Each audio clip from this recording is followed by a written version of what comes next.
ምንጊዜም ሚዲያ የዕለቱ ጉዳይ ከመጽሐፍት ገበታ ከአድማጮች መድረክ መስታወት የቅዳሜ ወጎችና የተወልደ እንግዳ መደበኛ ዝግጅቶቻችን ናቸው።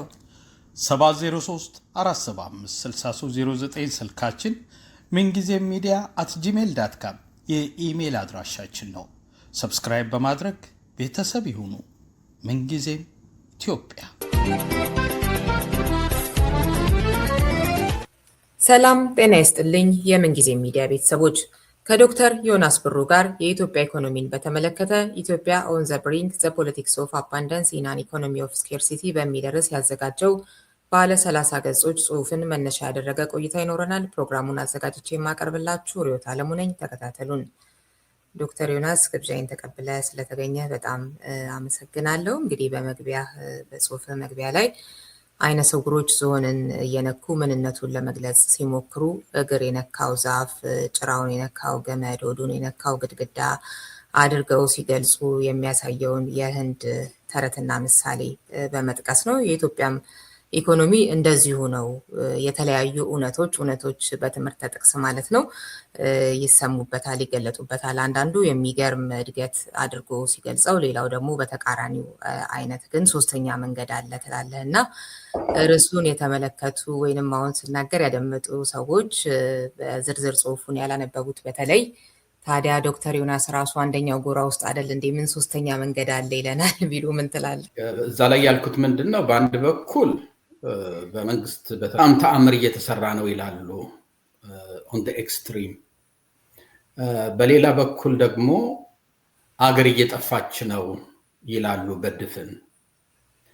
ሶስተኛው መንገድ ደግሞ ያለውን ሁኔታ ጠለቅ አድርጎ መርምሮ ፎልት ላይን ወይንም ደግሞ ስስብልት ያለው በጣም ለአደጋ የተጋለጠ ቦታዎች አሉት ኢኮኖሚው።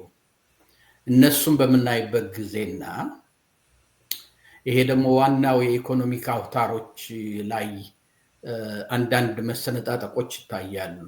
እነሱም ደግሞ ጠጋ ብለን በምንመረምርበት ጊዜ ደግሞ የምናገኘው የተለየ ገጽታ ነው የሚኖረው። ኢኮኖሚው በጣም አደጋ ላይ እንዳለ የሚገልጽ ነው። እንግዲህ በመሰረቱ እንደዛ አይነት ጠለቅ ያለ ወይም ደግሞ ኢንዴፕስ አናሊሲስ የሚሉት በምታደርጊበት ጊዜ ዴፊኒትሊ ወይ መንግስት እንዳለው ይሄማ በጣም የሚገርም አይነት ምን ማድረግ ይቻላል፣ ጠቅላይ ሚኒስትሩ እንደሚሉት ጌርን ብቻ ማመስገን አይደለም የሚለው ላይ ልደርሽ ትችይ ይሆናል። እሱን የሚነግርሽ ዴታው ነው። ወይንም ደግሞ አይ ይሄ ሀገር እየፈረሰ ነው፣ ኢኮኖሚው የለም ሞቷል የሚለውን ጋር ሊደርስ ይችላል። ወር ሰምዌር በሁለቱ ረጋጭ ነው የሚባለው፣ በሁለቱ መልሱን ልታገኝ ትችላለች። ስለዚህ ይሄ ሶስተኛ መንገድ አለ ያልኩት እንደው ዝም ብሎ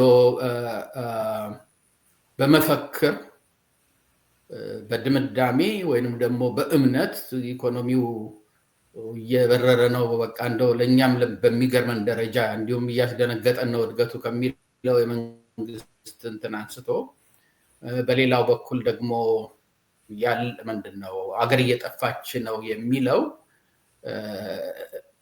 አንደኛ ለዲስከሽን አያመችም። ምንድን ነው ለመወያየትም አያመችም። ለመወያየት የሚያመቸው በመሰረቱ የኢኮኖሚውን ሁኔታ አይተሽ ግልጽ በሆነ መንገድ ካስቀመጥሽ በኋላ መፍትሄም ሊመጣ የሚችለው ከዛ ነው፣ ግራና ቀኝ ሆኖ ከመወራወር አይደለም ከሚል ነው። ብዙ ጊዜ አንቺም ጋር ስቀርብ እንደምታውቂው ይሄንን መንግስት የምደግፍበትም ወር ደግሞ ጥሩ ነገሮችም ሰራ ብዬ የማስብባቸው ቦታዎች አሉ። በጣም መጥፎና አደገኛ ስራ ሰራ ብዬ የማስባቸው ነገሮች አሉ። የእኛ ሀገር ፖለቲካ ያንን አያስተናግድም። 90% የሚስማማሽ ሰው በዛ 90% በሚስማማሽ ሳይሆን ከአንቺ ጋር መነጋገር የሚፈልገው ከአንቺ ጋር የማይስማማው 10% አንቺን ማውገዝ ነው የሚፈልገው። ከዛ ወጣ አድርገን ለማየት እንዲያመቸን በሚል የተዘጋጀ ወረቀቱ እሺ በተለይ ጽሁፉ እጃቸው ላይ ለሌለ ውይይታችንን እንዲይዙት ለማድረግ ነው። ነገር ግን በጠቀስኩት ርዕስ ገብታችሁ ማግኘት ትችላላችሁ። የተለያዩ ዌብሳይቶች ላይ፣ ቴሌግራማችን ላይ እኛም እንለጥፍላችኋለን። አንብቡት ለማለት እወዳለሁ። እንግዲህ ዝርዝር ነው፣ 30 ገጽ ነው። በዛ ላይ ደግሞ ያው ዝርዝር ጉዳዮች የሚፍታቱም አሉትና ሁሉንም ነገር እዚህ ጋር እናቀርበውም፣ አንብቡት ማለቱ ነው የሚሻለው። እንደው የተወሰነውን ነገር እንኳን ለመነካካት ምን ላይ ነው የምንገኘው የሚለውን እንደዚሁ በዝርዝር ሄደህበታል እና የተወሰኑትን እንኳን አሁን የኢትዮጵያ ኢኮኖሚ የሚገኝበት ሁኔታ ምን ይመስላል የሚለውን ጥቂት በልበት። እንግዲህ ከድምዳሜው ተነሳ ካልሽኝ የኢትዮጵያ የኢኮኖሚ ሁኔታ በጣም የሚያስፈራ ነው። የሚያስፈራበት ምክንያት ደግሞ ኢኮኖሚው መሰረታዊ የሆኑ ፒላሮች አውታር ነው ወይም ደግሞ ምሰሶዎች አሉት እና እነዛ ምሰሶዎች እየተጎዱ ነው። ስለዚህ በኢኮኖሚውን በገጽታው ብቻ ሳይሆን መሰረታዊ ወደሆኑት ነገሮች ወረድ በምናይበት ጊዜ ኢኮኖሚው እየተሸረሸረ ነው፣ እየተሰነጣጠቀ ነው የሚል ነው። አንድ 5 አደገኛ ሁኔታዎች ሊኖሩት ይችላሉ የሚሉትን ሳቀርብ እነዚህ 5ቱ አንዱ ብቻ ከነዚህ ከ5ቱ ውስጥ እየባሰበት ቢሄድ ምናልባትም መንግስት እንደገና መልሶ ለማንሰራራት እድሉ ሊኖረው ይችላል። ሁለቱ አብረው እነዚህ 5 ችግር ሊፈጥሩ ይችላሉ መሰረታዊ በሆነ መንገድ ብዬ የምላቸው ሁለቱ አብረው ቢመጡ ኢኮኖሚው አደጋ ላይ ነው የሚሆነው በጣም። 3ቱ አብረው ከመጡ ግን ኢኮኖሚው ራሱ ኮላፕስ ሊያደርግ ይችላል። የኢኮኖሚክ ኮላፕስ ደግሞ ኢኮኖሚው መውደቅ ደግሞ የፖለቲካ ኬኦስ ወይንም ደግሞ ቀውስ ሊያመጣ ይችላል። ይሄ ነው እንግዲህ ጠቅለል አድርገሽ እንትኑን ስትይ ይሄንን ለማለትን በምን መንገድ ነው ይሄንን ትንታኔውን ያደረከው ያልሽኝ እንደሆነ ኢኮኖሚ በተለያየ መንገድ ሊተነተን ይችላል። ግን መሰረታዊ በሆነ በ2-3 መንገዶች አሉ። የመጀመሪያው የኢኮኖሚክ ስትራክቸር ወይንም የኢኮኖሚክ መዋቅሩ ነው። ያ የኢኮኖሚክ መዋቅሩ ማለት የት ላይ ነው ይሄ ነገር ብልቱ ወይንም ደግሞ የት ላይ ነው የዚህ ነገር ምሰሶ ያለው። እነሱ ጠንካራ እስከሆኑ ድረስ ይሄ በገጽታ ደረጃ የምናያቸው ኢቭን ምንድነው ኢንፍሌሽን ራሱ ብትይ ወይንም ደግሞ ይሄ የብር መውደቅ ወይንም ዲፕሪሺየሽን ብትይ እነዚህ ሲምፕተሞቹ ናቸው፣ ገጽታዎቹ ናቸው፣ መሰረቱ አይደሉም። እና ስለዚህ አንዱ ጥሩ የኢኮኖሚክ አናሊሲስ መስራት ስትቺ የኢኮኖሚክ ስትራክቸሩ እንዴት ነው እንግዲህ የኢኮኖሚክ ስትራክቸር በምትይበት ጊዜ በተለይ በእንደኛ አይነት ደሃ ሀገር ወይም ደግሞ ኋላ ቀር ሀገር ታዳጊ ሀገር ልትይ ትችያለሽ ከፈለግሽ። መሰረታዊ የሆኑት እንግዲህ በመጀመሪያ ደረጃ አግሪካልቸር ነው፣ እርሻ ነው። ሁለተኛ ኢንዱስትሪው ነው። ኢንዱስትሪ በምትይበት ጊዜ በሁለት ይከፈላል። አንደኛው ይሄ ምርት ወይም ማኑፋክቸሪንግ የሚሉት ነው። ሁለተኛው ደግሞ ግንባታ ወይም ይሄ ኢንፍራስትራክቸር ወይም ደግሞ ኮንስትራክሽን የሚሉት ነው። አንድ ሀገር በኢንዱስትሪ በጣም እየተስፋፋ ነው በሚባልበት ጊዜ ኢንዱስትሪያል ቤዙ እየሰፋ ነው በሚባልበት ጊዜ የማኑፋክቸሪንግ እንትኑ እያደገ ነው። እንግዲህ ታዳጊ ሀገሮች ላይ ነው የማወራው። ይሄ መንገድ፣ የባቡር መንገድ፣ የመኪና መንገድ፣ የኤሌክትሪክ ኢንፍራስትራክቸር እና የመሳሰሉት እና ደግሞ እነዚህ ግንባታዎች እነሱን ሁለቱን ያጠቃለለ ይሆናል። ከዛ በኋላ ደግሞ ሪሊ በተለይ እንደኛ አይነት ሀገር ከውጭ ብዙ እርዳታ ስለሚፈልግ ወይንም ደግሞ የውጭ ብዙ ኢንቨስትመንት ስለሚፈልግ ይሄ ኤፍዲአይ በፈረንጆቹ የሚሉት ፎሬን ዳይሬክት ኢንቨስትመንት ወይም ደግሞ የውጭ ኃይሎች የውጭ ባለንብረቶች ገንዘባቸውን አንጥተው በኢንዱስትሪው ላይ ወይንም ደግሞ በአግሪካልቸር ላይ ሊሆን ይችላል እየተሳተፉ ነው ወይ? እነዚህ መሰረታዊ የሆኑ የምትያቸው ናቸው።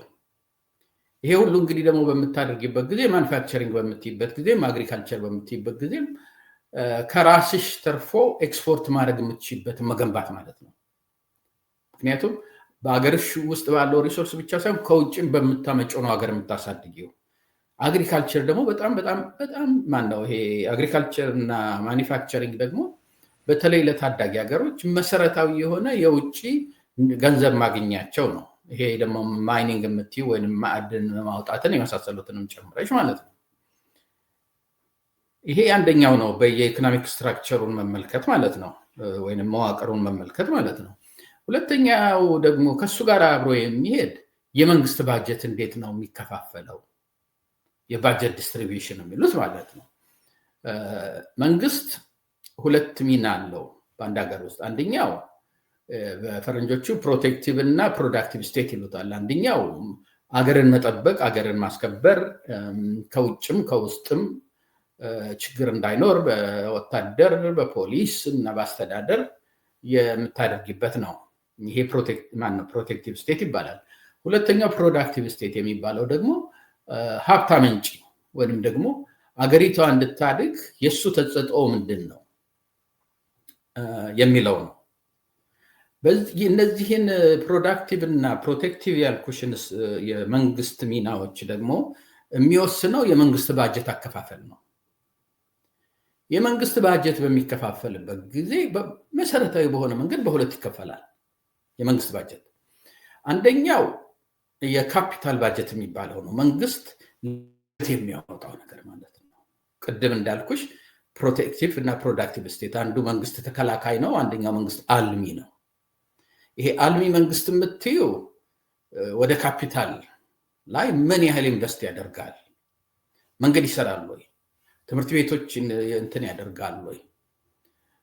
ከድህነት ሀገሪቷን ለማውጣት ምን ምን አይነት ስራ እየሰራ ነው ሲሆን፣ ፕሮቴክቲቭ ስቴቱ ደግሞ ሁለት ምንድነው እንትን አለው፣ ምንድነው ሪከረንት በጀት የሚባል አለው። ያ ከአመት አመት ሁልጊዜም የሚመጣ ማለት ነው። ያ ደሞዝ ሊሆን ይችላል፣ የወታደር ደሞዝ ሊሆን ይችላል፣ የመንግስት ማስተዳደሪያ ሊሆን ይችላል። እንደዚህ ነው። እና አሁን መንግስት በተለይ እንደ ኢትዮጵያ አይነት ደሃ ሀገር በምታይበት ጊዜ ብዙ ገንዘብ የለውም። የችኑ ያለውን ገንዘብ በጣም ቆጥቦ ፕራዮሪቲውን አውጥቶ ኦኬ እድገትም ያስፈልገናል፣ አገር መጠበቅም ያስፈልገናል። ስለዚህ ለእድገት ምን ያህል አወጣለሁ፣ ለዚህ ደግሞ ሀገር ለመጠበቅ ምናምን ምን ያህል አወጣለሁ ብሎ ያንን በባጀት ማኔጅ ማድረግ ሲችል ነው። የኢትዮጵያ ቅድም እንዳልኩሽ በኢኮኖሚክ ስትራክቸሩን በምትመለከችበት ጊዜ የመንግስት ፕራዮሪቲ በጣም ተዛብቷል። ከመዛባቱ የተነሳ የመሰረታዊ የሆኑት ወይም እነዚህ አውታር ያልኩሽ ወይም ደግሞ ምሰሶ ያልኩሽ የኢኮኖሚክ ፒላሮች እየተጎዱ ነው፣ እየተቦረቦሩ ነው፣ እየተሰነጣጠቁ ነው። ምክንያቱም በቂ የሆነ ሪሶርስ ወይም ደግሞ ገንዘብ ወደ እነሱ ጋር አይሄድም። እነዚህ ሁለቱን በምትመለከችበት ጊዜ ችግር ይፈጥርብሻል። በመጀመሪያ ደረጃ በእነዚህ ነው የምታየው የአንድ መንግስት ለእድገት ጥሩ እየሰራ ነው ወይ ጥሩ እየሰራ አይደለም ወይ የምትዩ ባጀቱን በሚያከፋፍልበት ሁኔታ ካፒታል ላይ ነው ብዙ የሚያወጣው ወይንስ ደግሞ ቀን ከቀን የመንግስት ወጪ ላይ ነው ብዙ የሚያወጣው? አንዱን ላይ በጣም ፎከስ ካደረገ አንደኛው ይጎዳል፣ አንደኛው ላይ በጣም አንደኛው ደግሞ ብዙ ተጠቃሚ ይሆናል። ሁለተኛው ደግሞ የዚህ ኢኮኖሚክ ስትራክቸር ያልኩሽ መንግስት ቅድሚያ የሚሰጠው ለአግሪካልቸር ነው ወይንስ ለኢንዱስትሪ ነው ወይንስ ደግሞ ለቴክኖሎጂ ነው?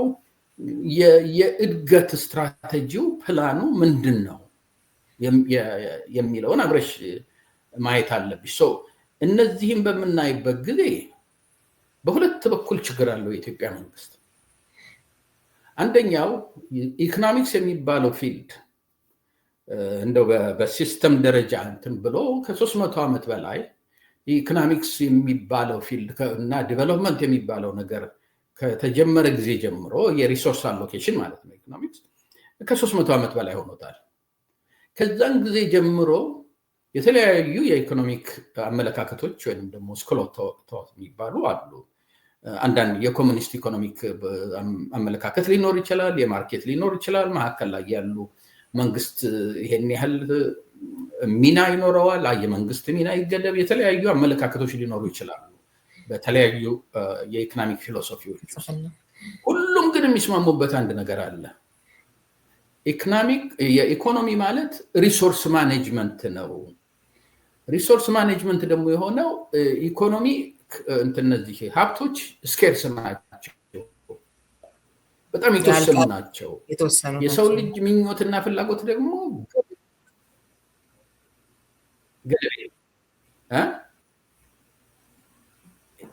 የሰው ልጅ ፍላጎቱ ገደብ የለውም።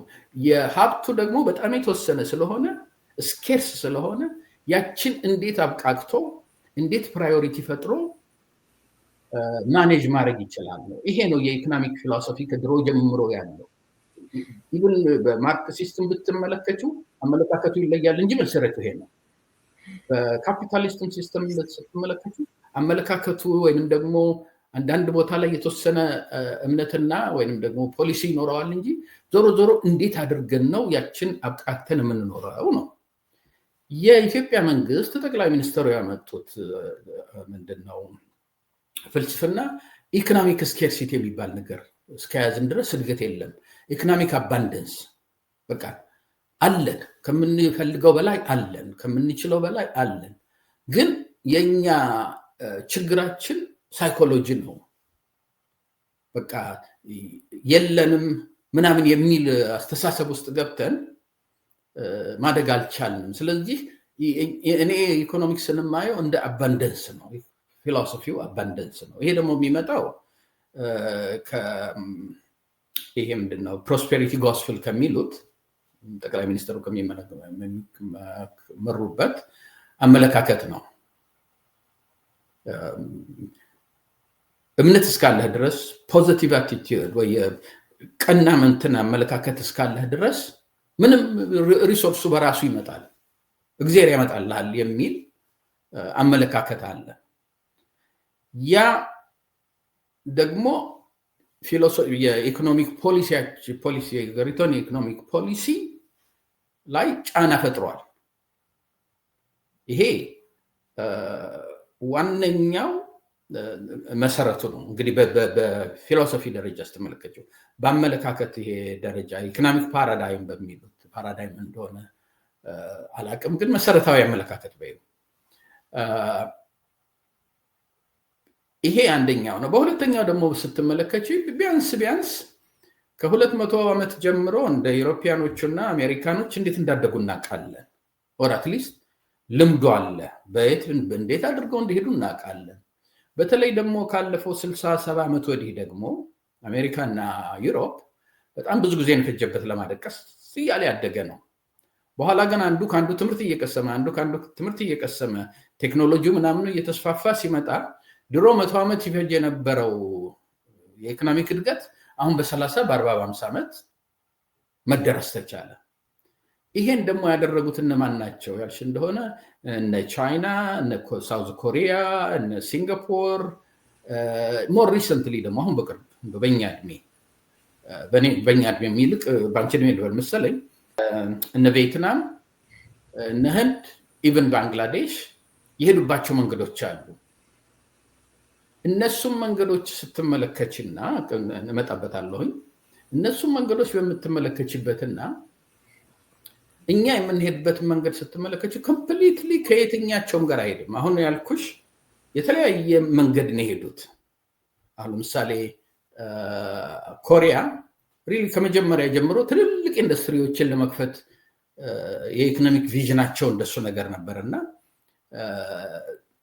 ትንሽ ሁሉም አንድ አይነት አይደለም የሄዱት፣ ግን ኮንሲስታንት የሆነ ተመሳሳይነት ያለው ፕራዮሪቲ እየፈጠሩ ነው የሄዱት። ቻይናን የተመለከትሽ እንደሆነ አሁን የቻይና የህንድ እና የቪየትናም አካሄድ ሞሮሌስ አንድ ነው የተከተሉት። ባንግላዴሽን የተመለከትሽ እንደሆነ ደግሞ አንድ ነገር ላይ ነው ፎከስ ያደረጉት። ይሄ የጋርመንት ኢንዱስትሪ፣ የልብስ፣ የጫማ፣ የምናምን እና በቃ ያለ የሌላቸውን ሪሶርስ በዛ ላይ ፎከስ በማድረጋቸው አይ ቲንክ በአሁኑ ጊዜ በልብስ እና ምናምን ብቻ ወደ 40 ቢሊዮን ነው ኤክስፖርት የሚያደርጉት። ይሄ ትልቅ ኢንካም ነው። የኛ ኤክስፖርት እኮ ሲደመር ሁሉ 7 እና 8 9 ሲደርስ በቃ የመንግስት ቴሌቪዥን እና ሬዲዮ ታምቡር ሲመታ ነው የሚውለው። እና በፊሎሶፊ ደረጃ የተመለከትሽው እንደሆነ ለ300 ዓመት የተመሰከረለትን አመለካከት ከዛ ውጭ ነው የሚያስቡት ጠቅላይ ሚኒስትሩ። ሁሉም ኢኮኖሚክስ ኦፍ ስኬርሲቲ ነው። ኢኮኖሚክስ ማለት ኢኮኖሚክስ ኦፍ ስኬርሲቲ ነው፣ ወይንም ደግሞ ያለችንን አብቃቅቶ የመኖር ፍልስፍና ስልት ነው።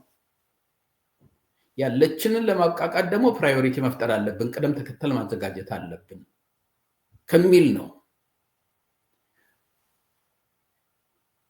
የኢትዮጵያ አመለካከት በፊሎሶፊ ደረጃ ከዛ ውጭ በመሆኑ ያ ደግሞ ፖሊሲው ላይ ተጫና ፈጠረ።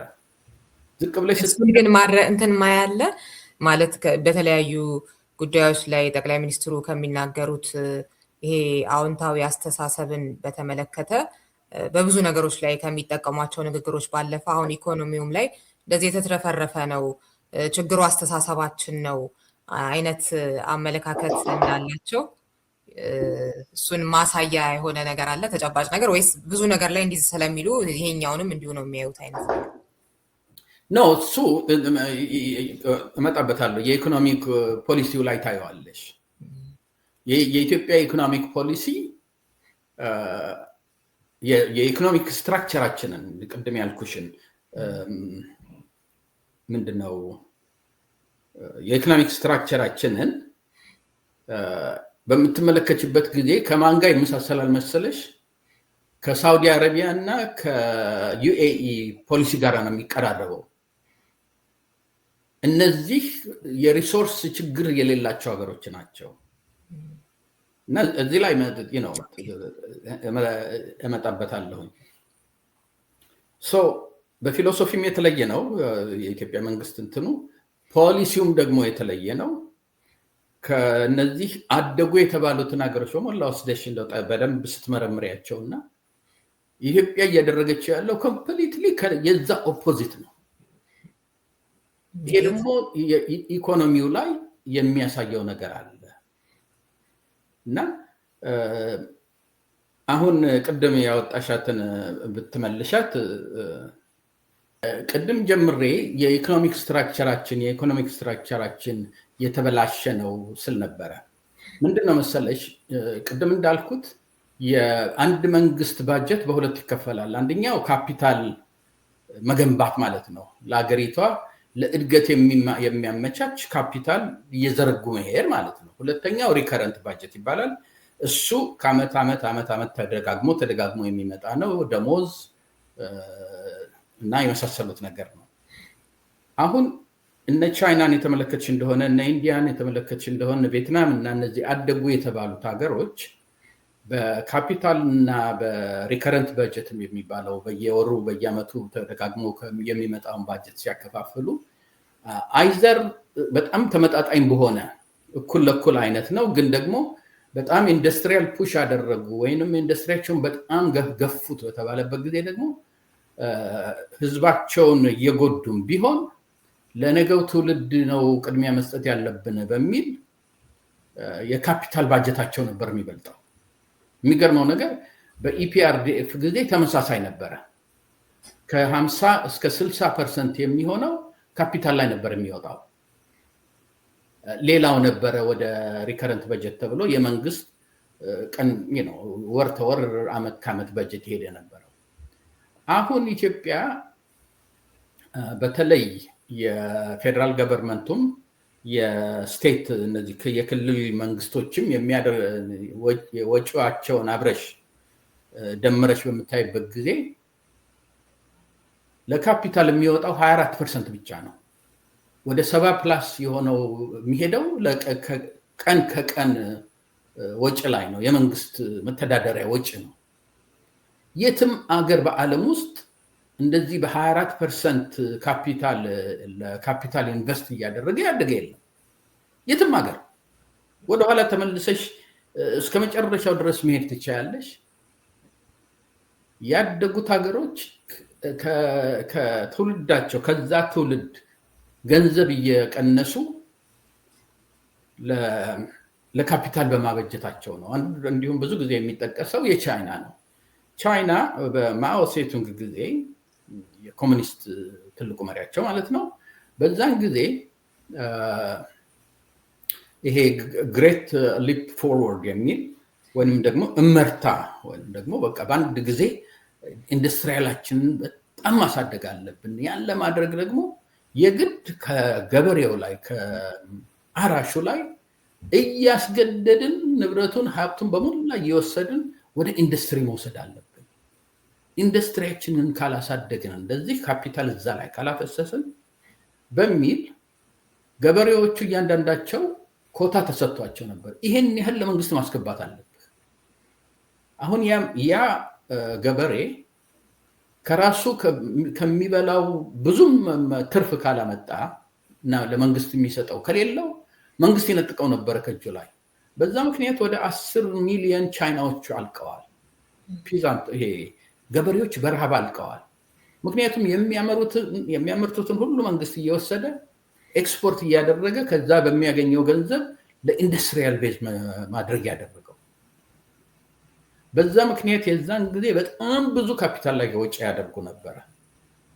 ሌሎቹንም አሁን እነ ኮሪያን የተመለከትሽ እንደሆነ እነ ሲንጋፖርን የተመለከትሽ እንደሆነ የመጀመሪያው ትውልድ ኢንዱስትሪያላይዜሽናቸውን ሲያስፋፉ በቃ ካፍ ወደ እጅ የምትገባ ከዛ በላይ ደሞዝ አይከፈለውም ነበር። ለሚቀጥለው ትውልድ መድረስ አለበት ከሚል ካፒታሉን እንደዛ እያደረጉ ነበር። ካፒታል ኢንቨስት ያደርጉ የነበረው ያ ነው ኢንዱስትሪያል ቤዛቸውን የመሰረተላቸው፣ ያ ነው እንዲያድጉ ያደረጋቸው። የዛን ጊዜ ወደ 60% ምናምን ድረስ ካፒታል ላይ 40% ደግሞ የቀን ከቀን የመንግስት ማስተዳደሪያ ላይ ነበር የሚወጣው። አሁን ኢትዮጵያ ላይ 24% ብቻ ነው ካፒታል ላይ የሚወጣው። አሁን ኢትዮጵያ ባለበት ሁኔታ ካፒታል ላይ ኦንሊ 25%፣ ሌላ 70+%ቱን ለቀን ተቀን ለመንግስት መተዳደሪያ ምናምን የሚያደርጉ ሀገሮች ወይንም እንደ ኩዌት እና እንደ ዩኤኢ እና እንደ ሳውዲ አረቢያ አይነት አንሊሚትድ የሆነ ወር አንሊሚትድ ኢን ዘ ሴንስ በጣም ብዙ ሀብት ያላቸው ሀገሮች ናቸው። እነሱ ያንን የሚያህል አውጥተው ካፒታል ደግሞ የሚያስፈልጋቸውም ከሆነ በቂ ሀብት ስላላቸው ካፒታሉም ላይ ማፍሰስ ይችላሉ። ሌሎች በዛ ደረጃ የሚያደርጉት በእንደነ አሜሪካን አይነት ሀገር፣ በእንደነ ጀርመኒ በጣም ትልልቅ ሀብታም ሀገሮች ናቸው።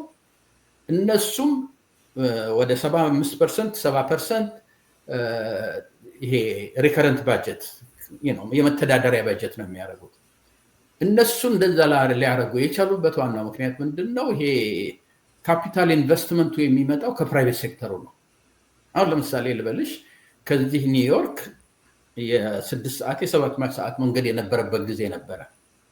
ከዛ ሀብታሞች ይመጡና እንደኛ እኮ በዚህ በኩል አድርገን መንገድ ብንቀድና ብንሰራ በዛ እኛ በመቀደድ ነው መንገድ እኮ ህዝቡ ቢሄድ 1 ሰዓት 2 ሰዓት ሊያተርፍ ይችላል።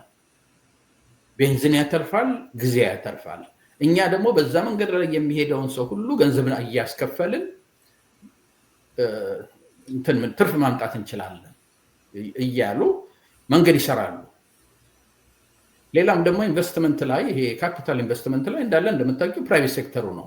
ስለዚህ መንግስት እዛ ላይ አወጣ አላወጣ ያን ያህል ችግር የለውም። ኢቭን አሁንም ምንድነው ለሪሰርች እና ዲቨሎፕመንት ለድጎማ ምናምን እያለ መንግስት ስቲል ያወጣል። ኢትዮጵያ እንዴት አድርጋ ነው 24% ብቻ ወጪ እያደረገች እንደዛ ልትኖር የምትችለው የሚለውን አሁን እዚህ ጋር ስንመጣ እዚህ ላይ ነው እንግዲህ ስትራክቸራችን በጣም የተበላሸ እንደሆነ፣ በተለይ ይሄ መበላሸት የመጣው በፕራይም ሚኒስተር አብይ ስልጣን ከያዘ በኋላ እንደሆነ የሚያሳይሽ ነው። ይሄ ከኢትዮጵያ መንግስት የተወሰደ ነው። ከኢትዮጵያ መንግስት ወርልድ ባንክ፣ WHO በሄልዝ ላይ፣ የአይኤምኤፍ እና እነዚህ የኢንተርናሽናል ድርጅቶች ከመንግስት ዴታ ላይ ወስዶ የሰሩት ነው። መንግስትም ሊክደው የሚችል አይደለም። ምክንያቱም እነዚህ ብዙዎቹ ራሱ የሚኒስተር ኦፍ ፋይናንስ ወይም ደግሞ የገንዘብ ሚኒስተሩ ከሚያወጣው ዳታ የመጣ ነው። አሁን የኢኮኖሚ ስትራክቸር የኢኮኖሚ መዋቅር በምንልበት ጊዜ የመጀመሪያውን መስመር ወይም ማኑፋክቸሪንግ በጂዲፒ % የሚለው እና መጨረሻ ላይ ያለውን ደግሞ አግሪካልቸር as percentage of government expenditure የሚለውን ተመልከቺ። የመጀመሪያው መስመር ከ2015 እስከ 2017 የምታየው የ3 ዓመት አቨሬጅ ነው በቲፒኤልኤፍ ወይም በኢፒአርዲኤፍ ጊዜ የነበረ ነው። የዛን ጊዜ 6.5% of ጂዲፒ ማኑፋክቸሪንግ ላይ ይውል ነበረ። ይሄ ማኑፋክቸሪንግ እንዳልኩሽ ኢንዱስትሪ በሁለት ይከፈላል። አንዱ ማኑፋክቸሪንግ ነው፣ አንዱ ምንድነው ኢንፍራስትራክቸር ነው።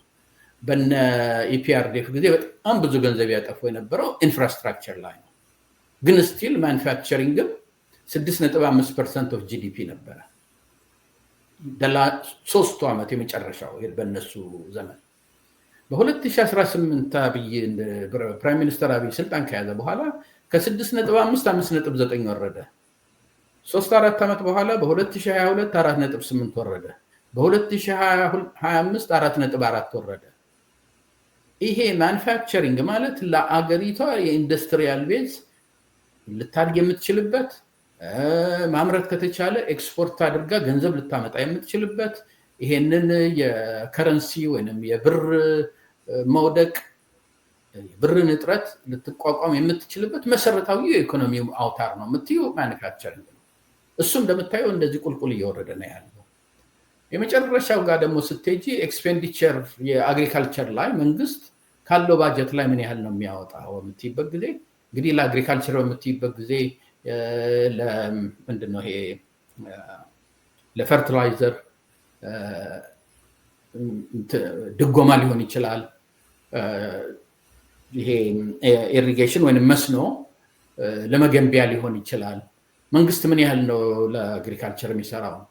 በ2015 እስከ 17 6.5% ነበረ ተመሳሳይ ከማኑፋክቸሪንግ ጋር። ከዛ ሲወርድ 6 ሆነ፣ ሲወርድ 4.5 ሆነ። በ2025 ከግማሽ በታች ወርዶ 3% ነው ያለው። እንግዲህ አንድ ሀገር ማኑፋክቸሪንግ እየወደቀ እየቀነሰ as percentage of GDP የአግሪካልቸር መንግስት ለአግሪካልቸር የሚያወጣው ገንዘብ እየቀነሰ እየመጣ እንዴት ሆኖ ነው አገር አደገ ሊባል የሚቻለው? ወይንም ደግሞ አገር ምንድነው ኢንዱስትሪያላይዝ አድርጎ ራሱን ሊያሳድግ የሚችለው? በተመጣጣኝ መንገድ ሄልዝ የተመለከትሽ እንደሆነ ኤጁኬሽን የተመለከትሽ እንደሆነ ሁለተኛው መስመር ማለት ሁለተኛው ሰንጠረዥ ላይ ያለው ማለት ነው። ኤጁኬሽን ሁለት መንገድ አለው። በአንድ በኩሉ እንደ ሂውመን ካፒታል ይታያል። የህዝብሽን ትሬን የምታደርጊበት ለስራ አስተምረሽ ደግሞ ለማኔጅመንት ብቲ ኢንጂነሪንግ ብቲ የመሳሰሉትን ነገር ልታደርግ የምትችይበት፣ ከዛ ደግሞ ከዲግሪ ደግሞ መለስ ብለሽ እንደ ተግባር ዕድ አይነት ይሄ ስራ ልምድ ማኑፋክቸሪንግ ልምድ ያለው ሰው ይፈልጋል። ሃይስኩልን ከጨረሰ በኋላ ወይንም ኢቭን ሃይስኩል ሳይጨርስ 10ኛ ክፍል ከንትን ካለ በኋላ እንደዚህ የምንፈጥራቸው ማኑፋክቸሪንግ ውስጥ ገብቶ ለመስራት እንዲችል ትሬኒንግ ያስፈልገዋል። ኮሪያኖች በዛ በጣም አድቫንስ የሆኑ ናቸው፣ ከኮሌጅ ዩኒቨርሲቲ ትምህርት ውጭ ማለት ነው። በሱም ላይ የተመለከትሽው እንደሆነ እየወረደ ነው ባጀት፣ የመንግስት ባጀት። ስለዚህ እንዴት አድርጎ ነው ሀገር የሚያድገው? ኦኬ፣ ሌላው ጥያቄ የሚሆነው ምንድነው?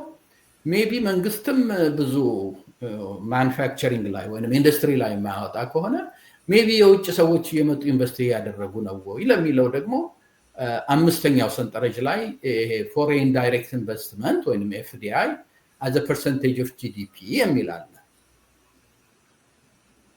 በ2015 እስከ 17 በኢፒአርዲኤፍ ጊዜ 5.2% of GDP ይመጣ ነበር። ትንሽ ነው ግን ስቲል እንደው የሚያንገዳግድ ነው። ከዛ ፕራይም ሚኒስተር አብይ ከመጣ ጊዜ በኋላ ጀምሮ እንደዚህ እየወረደ ነው ያለው ከ5.24 ከዛ 3 አሁን 2.7 ላይ ነው 2025 ላይ። የነዚህ ሁሉ ደግሞ የምታየው ምን ላይ ነው መሰለሽ? አገሪቷ እያደገች ነው እያደገች አይደለም የምትዩ የመልታይ ዳይሜንሽናል ፖቨርቲ የሚሉት ነው። የአገሪቷ ከድህነት እየወጣች ነው ወይ? በኢኮኖሚ የሚያድግ ሀገር ከድህነት ይወጣል። ለምሳሌ ለመጥቀስ ያህል በአመት 7% በየአመቱ 7% የሚያድግ ሀገር ለ10 ዓመት 7% ካደግሽ በ10ኛው ዓመትሽ ላይ የነበረሽን ኢኮኖሚ ደብል ታረጊዋለሽ። ጂዲፒሽ ደብል ያደርጋል በ10 ዓመት ውስጥ።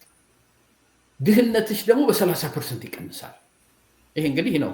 ሁሉም ሀገር እንደዛ አይሰራም፣ ግን ግምት ነው። በዛ 50 ባይሆን 40 ሊሆን ይችላል፣ ወይ አንዳንድ ሀገር 60 ሊሆን ይችላል፣ 45 ሊሆን ይችላል፣ 55 ሊሆን ይችላል። ግን ራፍሊ ምንድነው የኢኮኖሚ እድገትሽ ደብል ያደርጋል 7% ኤቭሪ ይር ካደግሽ። አብይ ከመጣ ጊዜ ጀምሮ 7%፣ 8%፣ 9%፣ አሁን ደግሞ 10% እየተባለ ነው። እንደሱ ከሆነ ኢኮኖሚው ደብል ማድረግ ነበረበት።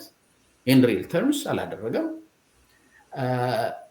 ፖቨርቲ መቀነስ ነበረበት። አክቹዋሊ ፖቨርቲ እየጨመረ ነው።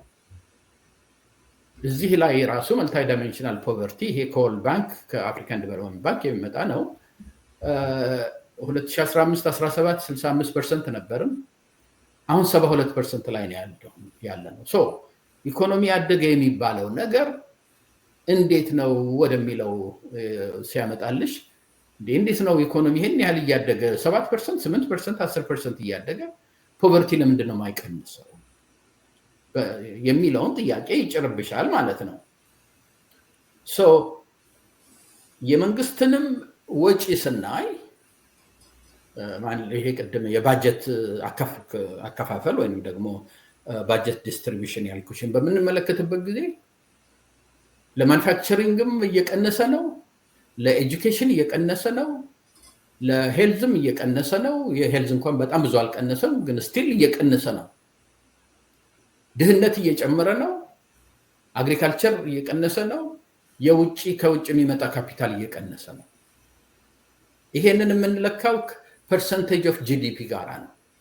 አዘ ፐርሰንቴጅ ኦፍ ጂዲፒ ያ ነው ስትራክቸሩን የሚነግርሽ እንጂ በ2024 5 ቢሊዮን አገኝተን ነበረ፣ አሁን ደግሞ 6 ቢሊዮን አገኘን እያደገ ነው ለማለት ችግር ነው። ምክንያቱም ሬላቲቭ ተርምስ ነው ማየት ያለብሽ። ከኢኮኖሚው ጋራ ከጠቅላላ ኢኮኖሚው ጋራ ከህዝቡ እድገት ጋራ ነው ማየት ያለብሽ።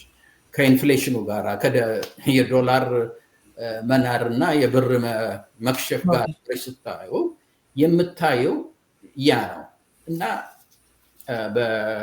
በስትራክቸሩና በመዋቅሩና በኢኮኖሚክ መዋቅሩና በባጀቱ እንግዲህ ያለውን ለማብራራት ሞክሬያለሁ።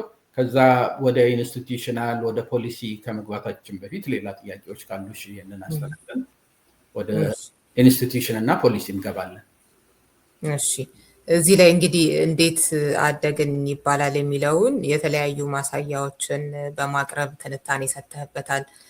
የተጠቀምከውም ዳታም እንደገለጽከው በጽሁፍህም አሁንም የነ ወርልድ ባንክ እነሱ ደግሞ ከኢትዮጵያ መንግስት የሚያገኙት እንደሆነና እንግዲህ እነዚህኑ ዳታዎች ተጠቅመህ አንተ አደጋ ውስጥ መሆናችንን ካሳየ እነሱ ደግሞ የኢትዮጵያ መንግስት የሚሆን እነ ወርልድ ባንክ አይኤምኤፍ መጠኑ ቢለያይም ማደጋችንን እየገለጹ ነው እና ውጤቱ ለምንድን ነው የተለየ የሆነው የሚለውን እስኪ ትንሽ በልበት። እንግዲህ የወርልድ ባንክ እና የአይኤምኤፍ በመጀመሪያ ደረጃ ከመንግስት ጋር ይለያያል እድገት የሚባለው ነገር። መንግስት ለምሳሌ አሁን 10.2 ያድጋል ይላል። አይኤምኤፍ እና ወርልድ ባንክ 7% ነው ይላሉ። ኢቨን 7% ከታደገ ትልቅ ነገር ነው። በሁለተኛ ደረጃ ደግሞ ዩናይትድ ኔሽን ወር ኤዲቢ ይመስለኛል 5.8 ይላሉ። ግን 5.8 የሚደግ ወይም 7 የሚደግ ነው ወርልድ ባንክ አይኤምኤፍ እንደሚሉት ወይም ደግሞ መንግስት እንደሚለውም 10% ይደግ። ትልቁ ጥያቄ ይሄ እድገት ከየት ነው የሚመጣው ነው። ይሄ እድገት የሚመጣው ያለው ከኮሪደር ዲቨሎፕመንቱ ላይ ነው። ምክንያቱም ሪሶርስ በሞላ ይሄ ነው። ከትምህርት ቤት ተቀነሰ። አግሪካልቸር መንግስት ያወጣ የነበረው አዘ ፐርሰንቴጅ ኦፍ ጂዲፒ ቀነሰ። ለማኑፋክቸሪንግ ይወጣ የነበረው አዘ ፐርሰንቴጅ ኦፍ ጂዲፒ ቀነሰ። እነዚህ ናቸው እድገት መሰረቱ። ታዲያ ከየት ነው የሚመጣው በምትይበት ጊዜ ቅድም ምንድን ነው ያልኩሽ? ኢንዱስትሪ ሁለት ፓርት አለው። አንዱ ማኑፋክቸሪንግ ነው፣ አንዱ ኢንፍራስትራክቸር እና ወይም ደግሞ ህንፃ መገንባት። የህንፃ በምትገነቢበት ጊዜ ደግሞ በጣም ሪሶርስ ኢንቴንሲቭ ስለሆነ ያው ኢኮኖሚ እየፈጠርሽ ነው። ሶ አሁን ይሄ 5% የሚሆን 7 የሚሆን 10% የሚሆን ይሄ እድገት እየመጣ ያለው ይሄ ምንድነው ኮሪዶር ዲቨሎፕመንት ከሚባለው ላይ ነው። ያ ኮሪዶር ዲቨሎፕመንት ደግሞ የሚመጣው ከሌላ ቦታ ገንዘቡን ሙልጭ እያደረገ እየጨመቀ ወደዛ ነው። አሁን አብይ ከየት አመጣህ እንዳትሉኝ ይላል ገንዘቡን። እናንተ አልሰጣችሁኝም ከተባለ ከነዚህ ቀንሶ ነው ማለት ይቻላል። ማለት በትክክል እንደተባለው ነው አይደለም የሚለው እንዳለ ሆኖ ነው። ምክንያቱም ምንድነው መሰለሽ ከውጭ ነው ማመጣው ይላል። ዩዥዋሊ የውጭ ሀገር ሬጂስተርድ ነው ብዙ ነገር። አሁን ለምሳሌ ትዝ ይልሽ እንደሆነ ዩኤኢ ልክ የአብይ መንግስት እንደመጣ ወዲያው መጥቶ 3 ቢሊዮን ብር ፕሌጅ አደረገ። የኢትዮጵያ መንግስት ቢቃወም ሰጪው ማውጣቱ አይቀርም ያንን ነገር። አሁን ይሄ ነገር ከየት ነው የመጣው? አሁን ለምሳሌ ቤተ መንግስት ይሰራል የሚባለው የሚገርመው ነገር ደግሞ አሁን በጣም ነቀፋ እየበዛበት ስለመጣ ህዝቡ ረሃብ እያለቀ ኢኮኖሚው እየደቀቀ እሱ ቤተ መንግስት ይሰራል የሚባለው ነገር ሲመጣ አሁን አክቹዋሊ ይሄ ቤተ መንግስት የሚሰራበት አካባቢ ፎቶግራፍ ማንሳት ሁሉ ተከልክሏል አሉ። እዛ ሄዶ የመጣ ሰው ነው የነገረኝ ለኔ ፎቶግራፍ እናነሳለን ብለው መጥተው እንትን አደረጉን ብለውና ከውጭ የመጣበት ወይንም መንግስትም አይነግረንም ያለው ከውጭም ደግሞ ይሄ መንግስት ለኢትዮጵያ መንግስት እንዲህን ያህል ሰጠ ተብሎ አይዘገብም እንትን አይደለም። የኢትዮጵያ መንግስት በሚስጥር ሊይዝ ይችል ይሆናል። ሌሎች ሀገሮች መንግስት ግን ደግሞ አብሮ በሚስጥር የሚይዙበት ምክንያት የላቸው። ሁለተኛ ነገር ደግሞ ትዝ ይልሽ እንደሆነ ይሄ ኮሪደር ዲቨሎፕመንት የጠቅላይ ሚኒስትሩ ሀሳብ ምንድን ነበረ? አንዴ እኛ ካጸዳ ነው በኋላ የኢትዮጵያ ኢንቨስተሮች መጥተው ኢንቨስት ያደርጉበታል፣ ህንፃ ይሰሩበታል፣ ሱቅ ይከፈቱበታል፣ ኮፊ ሾፕ፣ ልብስ ቤት የመሳሰለው ነገር ኤሌክትሮኒክ መስጫ እያደገ እንደዛ እያለ እያደገ ይሄዳል ነበረ። ያ ግን ሊሆን አልቻለም። የሀገሪቱ ሀብታም መጥቶ የተገመተውን ያህል ሊያፈስ አልቻለም። የሀገሪቱ ሀብታም ቁጥሩም ትንሽ ነው። ከዛ በኋላ ትዝ ይልሽ እንደሆነ አዲስ ህግ አወጡ። መሬት ለውጭ ባለ እንትኖችም በሊዝ ሊሰጥ ይችላል ለውጭ ዜጎች የሚል ታወጀ። የዛን ጊዜ መመኘቱ ምንድን ነበረ? በቃ የዚህ አረቡም ሌሎችም የመሳሰሉት መጥተው ይሄ ለኮሪደር ዲቨሎፕመንት ተብሎ ለተመነጠረው ቦታ ላይ ይሰራሉ ተብሎ ነበረ። እሱ ማቴሪያላይዝ ሳያደርግ ቀርበ። አሁን ይሄ ነገር የሚሰራው አሁን አንዳንድ ለምሳሌ የመንግስት አውራ ጎዳና ሰራተኞች ምናምኖች እንዳለ ወደዚህ ስራ ላይ ያሰማርቷቸዋል። ይሄ ማለት ደግሞ የኢትዮጵያ ባጀት ነው። የኢትዮጵያ ባጀት እስከሆነ ደግሞ ድረስ ኮንስቲቱሽኑ ምንድነው የሚለው? ያንን የሚወስነው ፓርላማው ነው ይላል። እሱ ስለ ፓርላማ እንዳታነሱብኝ፣ ስለዚህ ከየት እያመጣሁ እንደሆነ የምሰራው እንዳታነሱብኝ ብሎ ያነሱበትንም አስሮ ክርስቲያን ታደለን እስር ቤት እየማቀቁ እንደሆነ ታውቂያለሽ። አሁን ኢኮኖሚው አደገ የሚባለው የኮሪደር ዲቨሎፕመንቱ እድገት ነው። የኮሪደር ዲቨሎፕመንቱ እድገት ደግሞ ችግሩ ምንድን ነው መሰለሽ? ቅድም እንዳልኩሽ እነ ቻይና፣ እነ ቪየትናም፣ እነ ኮሪያ፣ እነ ባንግላዴሽ፣ እነ ኢንዲያን የመሳሰሉት ሌሎችም ብዙ አሉ። ሊያድጉ የቻሉት 2 ወይም 3 መሰረታዊ ነገርን በመፍጠር ነው። አንደኛው ፕሮዳክቲቪቲን በማሳደግ ነው። ምን ማለት ነው ፕሮዳክቲቪቲ ማሳደግ ማለት? አንድ የአሜሪካ ዜጋ ወይንም ደግሞ እኛ እንደዚህ መጤዎቹ አንድ ሰው በአመት ምን ያህል ፕሮዲስ ያደርጋል ብለሽ ብትገምጪ በተሰማራበት ቦታ ጫማ መስራት ሊሆን ይችላል፣ ልብስ መስራት ሊሆን ይችላል፣ ወይንም ደግሞ መኪና መስራት ሊሆን ይችላል። አንድ ሰው ፕሮዲስ የሚያደርገውና ኢትዮጵያ ውስጥ ያለ ሰው ፕሮዲስ የሚያደርገውን በምትገምችበት ጊዜ እዚህ ያለው አሜሪካ ያለው በጣም ብዙ ነው ፕሮዲስ የሚያደርገው። ምክንያቱም ፕሮዳክቲቪቲው ሃይ የሆነበት ምክንያት ብዙ ካፒታል ስላለ በካፒታል ስለሚሰራ ነው፣ በማሽን ስለሚሰራ ነው። ደሃ ሀገር ያለው ደግሞ በእጁ ቆፍሮ ነው። ለምሳሌ አሁን በአሜሪካ ውስጥ ያለ ገበሬ በኮምባይነር የሚያርስና ወይ በእጁ ቆፍሮ ወይ በሁለት በር እየገፋ እኩል አይደለም አውትፑቱ። ያ ፕሮዳክቲቪቲ እድገት ማለት ነው። ስለዚህ እነዚህ እነ ቻይናም የመሳሰሉት የሚያልሽ እንደውም በመጀመሪያ ደረጃ እያንዳንዱን ፖሊሲ ያደርጉ ይሄ ነገር ለፕሮዳክቲቪቲ እድገት ያመጣል ወይ ነው። ኢንዱስትሪ ፖሊሲ ሲያወጡ እንዴት ነው ፕሮዳክቲቪቲያችን ሊጨምር የሚችለው? አንድ ሰው አሁን ከሚያለማው ይልቅ ብዙ አልምቶ ብዙ አምርቶ ወደ ውጭ ሁሉ ለመሸጥ የሚችልበትን ደረጃ ማድረስ እንችላለን ወይ? እንዲሁም እየታደገ ሲመጣ ድሮ 60% ገበሬ ከነበረ 40% ሆኖ ከማሽን ጋር የሚሰራው የዛን እጥፍ ማድረግ ይጀምራል። አሁን እንደ አሜሪካን ሀገር ውስጥ ያለው ደግሞ የገበሬውን ቁጥር ስትመለከችው ኢንፐርሰንት በጣም ትንሽ ነው፣ ግን ከራሳቸው አልፎ ዓለምን ያበላሉ። ያ የፕሮዳክቲቪቲ እድገት ነው። ፕሮዳክቲቪቲያችንን እናሳድጋለን ወይ ነው። እያንዳንዱ ፖሊሲ የሚደረገው በዛ ነው።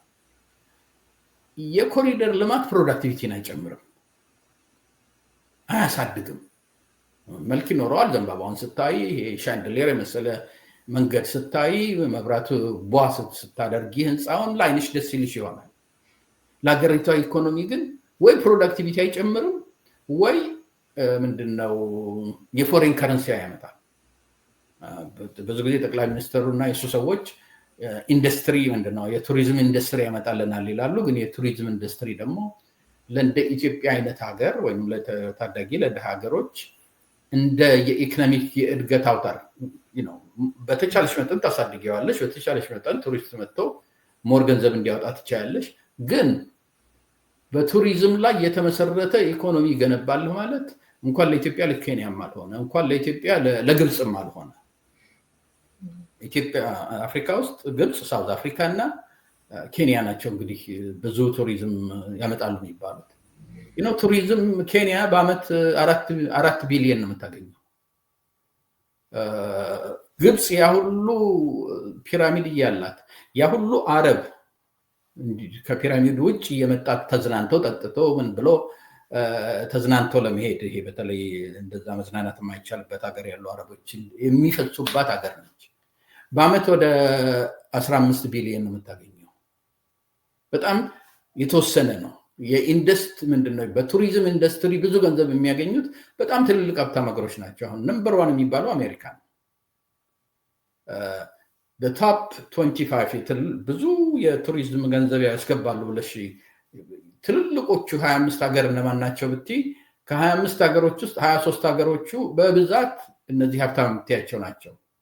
እዛ ውስጥ ደሃ ማትያቸው ሚድል ኢንካም ሀገር የሚባሉ ሜክሲኮ እና ታይላንድ ናቸው ያሉት። ሜክሲኮንም ካሁን በፊትም ብየዋለሁ በጣም የቱሪስት ብዙ ገንዘብ ልታገኝ የቻለችው አሜሪካ ጎን ነች፣ የሀብታም ሀገር ጎን ነች። እና አሜሪካው በመኪና እየነዳ ሲጎርፍ ነው የሚውለው። በዛ ላይ ደግሞ በሚሊየን የሚቆጠሩ ሜክሲካን አሜሪካኖች አሉ። እነሱም በየአመቱ ሀገራቸው ቅርብ ስለሆነ ቢፈልጉ እየነዱ ቢፈልጉ እየበረሩ ስለሚሄዱ በእንደዛ ነው። እና ኢትዮጵያ ወይ ሀብታም ሀገር ጎን አይደለችም። አረብ ሀገር አካባቢ ለትንሽ የሚቀርባት አረብ ሀገር ነው። አረቦች ደግሞ ምርጫቸው ሌበነን ነው መጀመሪያ፣ ቀጥሎ ግብፅ ነው። ሜቢ ከነዛ የተረፈ ሊመጣ ይችላል። እና አሁን እድገት አለ የሚባለው ነገር ያለው ኮሪደሩ ላይ ነው። ኮሪደሩ ፕሮዳክቲቪቲ ለውጥ አያመጣም። ለኤክስቼንጅ ምንድነው ብዙ ኤክስፖርት የሚደረግ የለውም። ሰው ቅደም ተከተሉ ተዛብቶበታል ነው። አሁን ቻይናን የተመለከትሽ እንደሆነ በማኦ ጊዜ በጣም አግሪካልቸሩን ሜካናይዝ አደረጉት። ግን ሜካናይዝም አድርገው ወደ ኢንዱስትሪያላይዜሽን ለመግባት አቃታቸው። ልክ ማኦ ሲሞት በ1978 የመጣው ዴንግ የሚባለው መሪያቸው አሁን የሞደርን ቻይና አባት የሚባለው ወደ ኢንዱስትሪያላይዜሽን ለማምጣት ባደረገበት ጊዜ በአንድ በኩል ከውጭ ኢንቨስተሮች እንዲመጡ አመቻቸ። በሌላ በኩል ምንድነው ኤጁኬሽኑን አመቻቸ። በጣም ብዙ ቻይናዎች ወደ ውጭ መላክ ጀመረ። ስለ ካፒታሊዝም ተምሮ እንዲመጡ ካፒታሊዝም የኢኮኖሚክ ሲስተም ብቻ ሳይሆን የፍሬም ኦፍ ማይንድም ነው አይተው እንዲመጡ እየተባለ በጣም በጣም ብዙ የውጭ እየላኩ እያመጡ ነው እንትን ያደረጉትና የኛን የተመለከትሽ እንደሆነ ከማናቸውም አደጉ ከተባሉት ሀገሮች ጋር እያደገ ይሄድ አይደለም። ከዛ በኋላ ወደ ውስጥ ገባ ብለሽ በፖሊሲ ደረጃ የተመለከትሽ እንደሆነ አሁን እንደ ምሳሌ ነው የምነግርሽ። ጠቅላይ ሚኒስትሩ በ2030 የዲጂታል ኢኮኖሚ ምናምን ስትራቴጂ 2030 ማለት እኮ ዛሬ 3-4 ዓመት ማለት ነው። የእንደዛ አይነት እናደርጋለን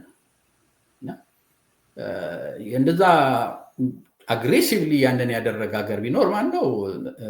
ህንድ ነች። ከ1970s ጀምሮ 1980s በኋላ በጣም ፑሽ ያደረጉት ደግሞ 1991 ጀምሮ ህንዶች ከኢንዱስትሪያልም መጀመሪያ የአግሪካልቸራል ሬቮሉሽን ነበራቸው። በጣም አድቫንስ ያደረጉበት አግሪካልቸራቸው ነው። ምክንያቱም አግሪካልቸር ሲያድግ ኢንዱስትሪሽን ይደግፋል። ኢንዱስትሪሽን ደግሞ ስታሳድጊው ቴክኖሎጂሽን ይደግፋል። እንደዛ ነው ቻይና የሚያደገችው፣ እንደዛ ነው። መጀመሪያ አግሪካልቸሯን አሳደገች፣ ቀጥሎ ኢንዱስትሪውን አሳደገች፣ ቀጥሎ አርበን ዲቨሎፕመንት አመጣች። ከአርበን ዲቨሎፕመንቱ ጋራ ቴክኖሎጂ አብሮ እየሰፋ መጣ። ይሄን ምልሽ እንግዲህ ምንድነው በ1978 ጀመሩ ኢንዱስትሪያላይዜሽን ፑሻቸውን እስከ 2010 ድረስ ይሄ አርበን ዲቨሎፕመንት ወይንም ደግሞ የትልልቅ ህንፃ ምናምን አይሰሩም ነበረ። የኢኮኖሚክ ቤዙን ነበር የሚሰሩት። ከዛ በኋላ ምንድነው ያደረገው መሰለሽ? የኢንዱስትሪያል ቤዝሽ እየሰፋ ሲመጣ ሚድል ክላስሽ እየሰፋ ይመጣል። ሚድል ክላስሽ እየሰፋ ሲመጣ ደግሞ ፐርቼዚንግ ፓወሩ ወይንም ደግሞ የመግዛት ኃይሉ እየጨመረ ይመጣል። ያ ማለት ምንድነው? ብዙ ፋክተሪዎች ይከፈታሉ፣ ብዙ የጫማ ቦታዎች፣ ሴልፎን፣ ቴሌቪዥን፣ ጋጀትስ ምናምን ሞር ሀብታም ሚድል ክላስ እየፈጠርሽ ስትመጪ ዲማንዳቸው እየጨመረ ይመጣል። መኪና ይፈልጋሉ፣ እንደልባቸው ወዲያ ወዲህ ይላሉ፣ ውጭ ወጥተው ይበላሉ፣ ሬስቶራንት ምናምን እያደገ ይመጣል። ሚድል ክላስሽ እያሳደግሽ መሄድ አንዱ ትልቁ የእድገትሽ መሰረቱ ነው። እንደዛ አድርገው ነው ሚድል ክላሳቸውን ካሳደጉ በኋላ ነው ትልልቅ ህንፃ መስራት የጀመሩት። የኛ የተመለከትሽ እንደሆነ ሚድል ክላስ የሚባለው ይሄንን ሚድል ክላስ ማውራሽ ለምንድን ነው? የትም አገር በዓለም ውስጥ ሚድል ክላሱን ሳይገነባ ያደገ ሀገር የለም። ፕሪሪኩዊዚት ነው። ሚድል ክላስሽን ካሳደግሽ በኋላ ነው ኢኮኖሚ የሚያድገው። ምክንያቱም እነሱ ናቸው ዕቃ የሚገዙት፣ እነሱ ናቸው ማኒፋክቸሪንግ ሴክተርሽን ሰፖርት የሚያደርጉልሽ፣ የሚገዙት እነሱ ናቸው።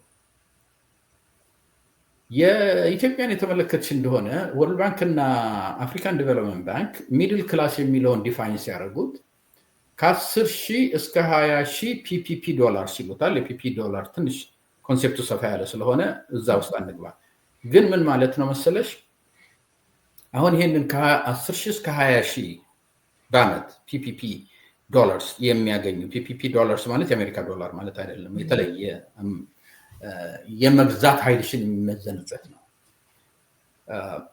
ከ10,000 እስከ 20,000 ብለሽ እስቲ ዶክተሮች የት ናቸው እዛ ከ10,000 እስከ 20,000 ብለሽ ስታይ ኢትዮጵያ ውስጥ አንድ ዶክተር ግራጁዌት አድርጎ ሲወጣ 10,000፣ 11,000፣ 12,000 ነው።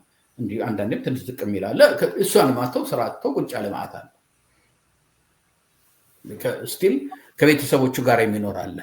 ዶክተሬት ዲግሪውን ይዞ ዶክተሬት እንደ ሐኪም እየሰራ ለብቻው ቤት ክራይ መከራየት አቅቶት 2 እየሆኑ በደባል 3 እየሆኑ የሚኖሩበት ሁኔታ ነው። ኢትዮጵያ ውስጥ እነዚህ ዶክተሮች የት ናቸው? ቢትዊን ይሄ የወርልድ ባንክ ሚድል ክላስ የሚለው ጋር ስታይ የት ነው የምታገኛቸው? መጨረሻው ጋር ወደ ድህነት የሚጠጋው ጋር ማለት ነው፣ ወደ 10,000 ገደማ።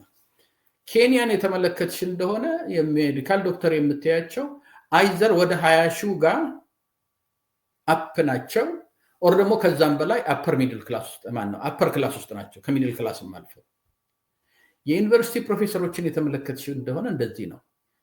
ሌላ ሀገር የመንግስት ሰራተኛ፣ የሃይ ስኩል እና ሚድል ስኩል አስተማሪ፣ አሁን ባልና ሚስት አስተማሪዎች ከሆኑ ሚድል ክላስ ናቸው። በቂ ገንዘብ ይሰራሉ። ልጆቻቸውን እንትን ብለው በልተው ጠጥተው እንዲሁም ፊልም ገብተው ሬስቶራንት ሄደው በልተው ሚድል ክላስ ኑሮ ይኖራሉ። አሁን ኢትዮጵያ ውስጥ አስተማሪ የሚበላው አጥቶ ከተማሪ ጋራ ምሳ እየተደጎመ የሚኖርበት ሀገር ላይ ነው ያለነው።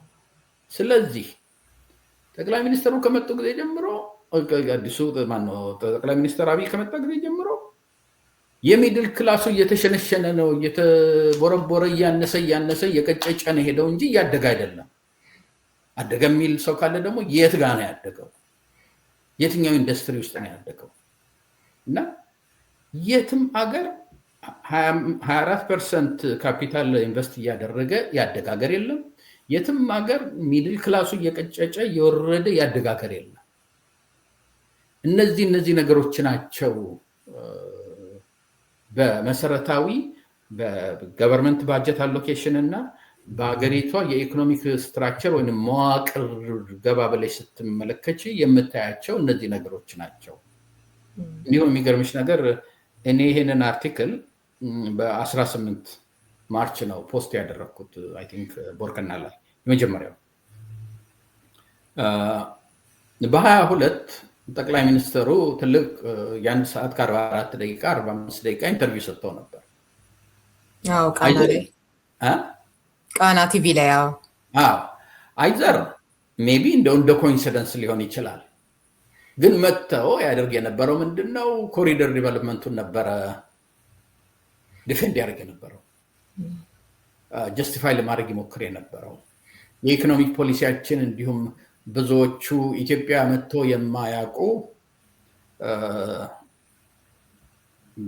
ይህንን የሚነቅፉ ምናምን የሚል የ1 ሰዓት የአእምሮ ችግር የሌለበት ካልሆነ በስተቀር ማየት ይችላል አይነት ነገር። እና could be ለዚህ ለጽሁፍ መልስ ለመስጠት ሊሆን ይችላል፣ አንድ አጋጣሚ ሆኖ ሊሆን ይችላል። ግን የቀረበው ነገር በሞላ ግን እዛ ላይ የቀረበው ንግግር በሞላ አንዱንም መሰረታዊ የሆነ ነገሩን ወይንም ይሄ ነገር እንደዚህ ይላሉ ማኒፋክቸሪንግ as a percentage of GDP እየወረደ ነው ይላሉ፣ ያው ውሸት ነው ይሄው እያደገ ነው ብሎ መረጃ አላቀረበም። ያው የተለመደው አይነት እናድጋለን ነው። ዩዥዋሊ ደግሞ መጥፎነቱ ምንድነው መሰለሽ? ያንድ ሀገር መሪ ያንድ ሀገር መንግስት ከህዝቡ ጋራ መሰረታዊ በሆኑ መንገዶች ላይ እምነትን መፍጠር መቻል አለበት። አሁን ለምሳሌ ይመጡና አግሪካልቸራችን ኢትዮጵያ በጣም በፉድ ሰልፍ ሰፊሽንት ሆናለች፣ የዚህ የምግብ ሴኩሪቲ አቺቭ ማድረግ ችለናል፣ ምን ማድረግ ይቻላል? እግዚአብሔርን ማመስገን ብቻ ነው ይሻል። ይሄ ኤግዛጀሬሽንም አይደለም፣ ውሸት ነው። ደግሞ ውሸትም ብቻ ሳይሆን ቦልድ የሆነ ውሸት ነው። ምክንያቱም በሁለት መንገድ ነው ውሸቱ የሚጋለጠው። ትንሽ ውሸት ነው ማለት ከባድ ቋንቋ ነው፣ ግን ኤግዛጀሬሽን ነው ማለት ችግሩን ማሳነስ ነው ወይንም መሸፋፈን ነው። ለምንድን ነው ውሸት ነው የምለው? በመጀመሪያ ደረጃ ጠቅላይ ሚኒስትሩና የግብርና ሚኒስትራቸው ብሎም ደግሞ የዚህ የመስኖ ሚኒስትር ነው መሰለኝ መጥተው ወደ 1 ሚሊዮን 2 ሚሊዮን ሄክታር መሬት በእንትን አልምተናል፣ በመስኖ አልምተናል። ኦን ዲ አዘር ሃንድ የዩናይትድ ኔሽን ኤፍኤኦ እንደገና ደግሞ የአሜሪካን አግሪካልቸር የግብርና ሚኒስቴር አግሪካልቸራል ዲፓርትመንት የሚባለው በየጊዜው ኮንስተንትሊ ከስፔስ ሆነው የሳተላይት ፎቶግራፊ ያነሳሉ እና እንኳንስ አንድ ትልቅ ሜዳ ላይ የሚበቅለውን ይቀርና አንቺ ጓሮሽ ውስጥ የምትተክያትን ቲማቲም ፎቶ ማንሳት የሚችል ኃይል አላቸው። ያን ያህል ነው ቴክኖሎጂው አድቫንስ ያደረገውና የኤፍኤኦም የዩኤስ ዲፓርትመንት ኦፍ አግሪካልቸርም ለየብቻቸው ያደረጉት አሴስመንት የኢትዮጵያ መንግስት 1 ሚሊዮን በመስኖ አለማሁ የሚለው ነገር ሳተላይት ላይ አይታይም። ይሄን ያህል ስንዴ አመረትኩ የሚለው ሳተላይት ላይ አይታይም። ሳተላይት ላይ ሆነሽ እንኳንስ ስንዴ መኖርና ለመኖሩን ይቅርና ያ የተዘራው ነገር ስንዴ ነው ወይንስ ገብስ ነው ብለሽ መለየት የምትችይበት ቴክኖሎጂ ባለበት ጊዜ ያልተመረተውን አመረትን ማለት መስኖ ያልገባበትን መስኖ አስገባን ማለት ይሄ ሁሉ የሚደረገው ለምንድን ነው? ከአግሪካልቸሩ ላይ እየዘረፋችሁ ነው ይሄንን ከተማ የምታሳምሩት የሚለውን እንትን ለማካካድ የመጣ ነገር ነው። ይሄ ደግሞ በታረሰው ብቻ አይደለም ውሸትነቱን የምትመለከችው። የስንዴ አምራቾች ሆነን የስንዴ ምንድነው ኤክስፖርተር ሆነን ምን ማድረግ ይቻላል አምላክን ማመስገን ብቻ ነው ባሉን ጊዜ በ2024 የተመለከትሽ እንደሆነ ኢትዮጵያ 1.4 ሚሊዮን ምንድነው ሜትሪክ ቶን ስንዴ አስገብታለች። 1.4 ሚሊዮን ሜትሪክ ቶን ስንዴ አስገብታለች። በዛው ዓመተ ምህረት 150,000 ሜትሪክ ቶን ብቻ ነው የሸጠችው። ኦልሞስት ከሸጠችው ወደ ውስጥ ያስገባችው ከ10 እጥፍ ነው። እንዴት አድርገሽ ነው እኛ እንትን ኤክስፖርተር ነች የምትይው? የ2023 ለምሳሌ የኢትዮጵያ መንግስት ወጥቶ ይሄው ለኬንያ ስንዴ መሸጥ ጀመርን ተብሎ ሆይ ሆይ ተባለ፣ ጥሩምባ ተነፋ። በ2023 ኢትዮጵያ ለኬንያ ከሸጠችው ይልቅ ከኬንያ ኢትዮጵያ የገዛችው ይበልጥ ነበር። የዚህ አግሪካልቸር የኤክስፖርት እና የኢምፖርት ችግር እንትኑ ምንድነው? መጥፎነቱ ምንድነው መሰለሽ? ወይንም ጥሩነቱ ዲፔንዲንግ ከየት አንግል እንደምታዩ ኢትዮጵያ 1.5 ቢሊዮን ወይንም ሚሊዮን እንትን ሌላ ለሀገር ሸጥኩ ብትል እሺቲና የሱን ታይና እንትን ዴታው ጋር ሄደሽ ከኢትዮጵያ ማን ናቸው ስንዴ ያስገቡት ብለሽ ስትይ ከኢትዮጵያ ስንዴ ያስገቡትን በሙሉ ይዘረዝርልሻል። ያንን ስትደምሪው ኢትዮጵያ ሸጥኩኝ ወይንም ደግሞ ኤክስፖርት አረኩኝ ካለው ጋር ፍጹም ግንኙነት የለውም። ስለዚህ አመረትን የሚሉትንም የኢንተርናሽናል ድርጅቶች ውሸት ነው አላመረቱም ካሉ የስንዴ አምራችና ኤክስፖርተሮች ሆንን የራሳችንን ለራሳችን በቂ የሆነ ፕሮዲዩስ ማድረግ ጀመርን፣ ካሁን በኋላ ልመና አያስፈልገንም፣ ከሚቀጥለው ዓመት በኋላ በፍጹም ኢትዮጵያ ከውጭ አታመጣም ሲባል በ2023 በ2024 ከ10 ሚሊዮን ህዝብ በላይ በውጭ ነበር የሚመገበው። እነዚህን አይነት የኢኮኖሚ መናጋቶች አሉ። እነዚህ መሰረታዊ የሆኑት ነገሮች በፖሊሲ ደረጃ ደግሞ ዝቅ ብለሽ በምታያቸው ጊዜ፣ በኢንስቲትዩሽን ደረጃ ዝቅ ብለሽ በምታያቸው ጊዜ ይሄ ስትራክቸሩ ብቻ አይደለም ሀገር እያጠፋ ያለው የፖሊሲም ችግር አለ ወደሚለው ይሄዳል። አይ ቲንክ ጊዜያችንን እንትን ለማለት ወደ የፖሊሲና የኢንስቲትዩሽኑን ደግሞ ትንሽ ነካ ብናደርገው። እሺ ወደ እሱ እንሄዳለን። የኮሪደሩን ጉዳይ ስላነሳ ጠቅላይ ሚኒስትሩ በቅርቡ የሰጡት ቃለ መጠይቅ ላይ ከኢኮኖሚ አንጻር ያለውንም ፋይዳ እንደዚሁ ለማሳየት ሞክረዋል። በቃለ መጠይቃቸው ያው ሰፊ ቃለ መጠይቅ ነው። እዛ ውስጥ ያገኘው ምንም ነገር የለም ወይ? ከዛ አንጻር ብቻ ሳይሆን ደግሞ አጠቃላይ እንደው የኢትዮጵያን ኢኮኖሚ ስናይ ይሄኛው ነገር በበጎ ጎኑ ሊታይ ይችላል፣ እዚህ ላይ በደንብ ቢሰራበት ልትል የምትችለውስ ነገር ምንም አላገኘበትም ወይ የሚለውን ደግሞ ትንሽ እንግዲህ እንደ ማንም ኢትዮጵያዊ ያን አዲስ አበባ እንደዛ የተበላሸች ሀገር ነበረች። እንደ ልብሽ ወጥተሽ ማገቢበት የቦታውን ነው የምልሽ፣ እንደ ልብሽ የማትዘዋወሪበት ቦታ ነበር። አሁን በምታይበት ጊዜ ደስ ይልሻል፣ ኩራት ይሰማሻል። ነው የተወለድሽበት ያደግሽበት ከተማ እንደዛ ተውቦ ስታዩ ያ ችግር አይደለም ለኔ። እንዲሁም ደስተኛ ነኝ። ችግሩ የሚመጣው አትዋክ በምን ለዛ የምንከፍለው ነው። አሁን ያን ያህል የሚደግፏቸው ጠቅላይ ሚኒስትሩን ይሄንን በቃ በጣም ኢትዮጵያን ትራንስፎርም አደረጓት ብለው እንትን የሚሉት ይሄ እኮ ነገር የተገኘው አግሪካልቸሩን ላይ መውጣት የሚነበረበትን ገንዘብ እዚህ ላይ አፍሰን ነው። ኢንዱስትሪያላይዜሽን ላይ መውጣት የነበረበትን ገንዘብ እዚህ ላይ አፍሰን ነው እና ይሄንን በምናደርግበት ጊዜ ደግሞ የሀገሪቷን የነገን እድገቷን እየቀነስን ነው። ከልጆቻችን እየተበደርን እየበላን ነው ማለት ነው። የሪከረንት ባጀትሽ ሞር መሆን ማለት ለዛሬ የምትጠቀሚበት ለነገ ከምታስቀምጪው ለልጆችሽ ከምታሳልፊው ይልቅ ዛሬ የምትጠቀሚበት በዛ ማለት ነው። ያንን አንደርስታንድ አድርጎ የሚደግፈው አለ ወይ ነው ትልቁ ችግሩ። ምንድነው? ያንን ህዝቡ እንዳያቅ በየቀኑ በመንግስት ቴሌቪዥን በፓርላማ የጠቅላይ ሚኒስትሩ ንግግር ላይ የሚነገረው ስህተት ነው።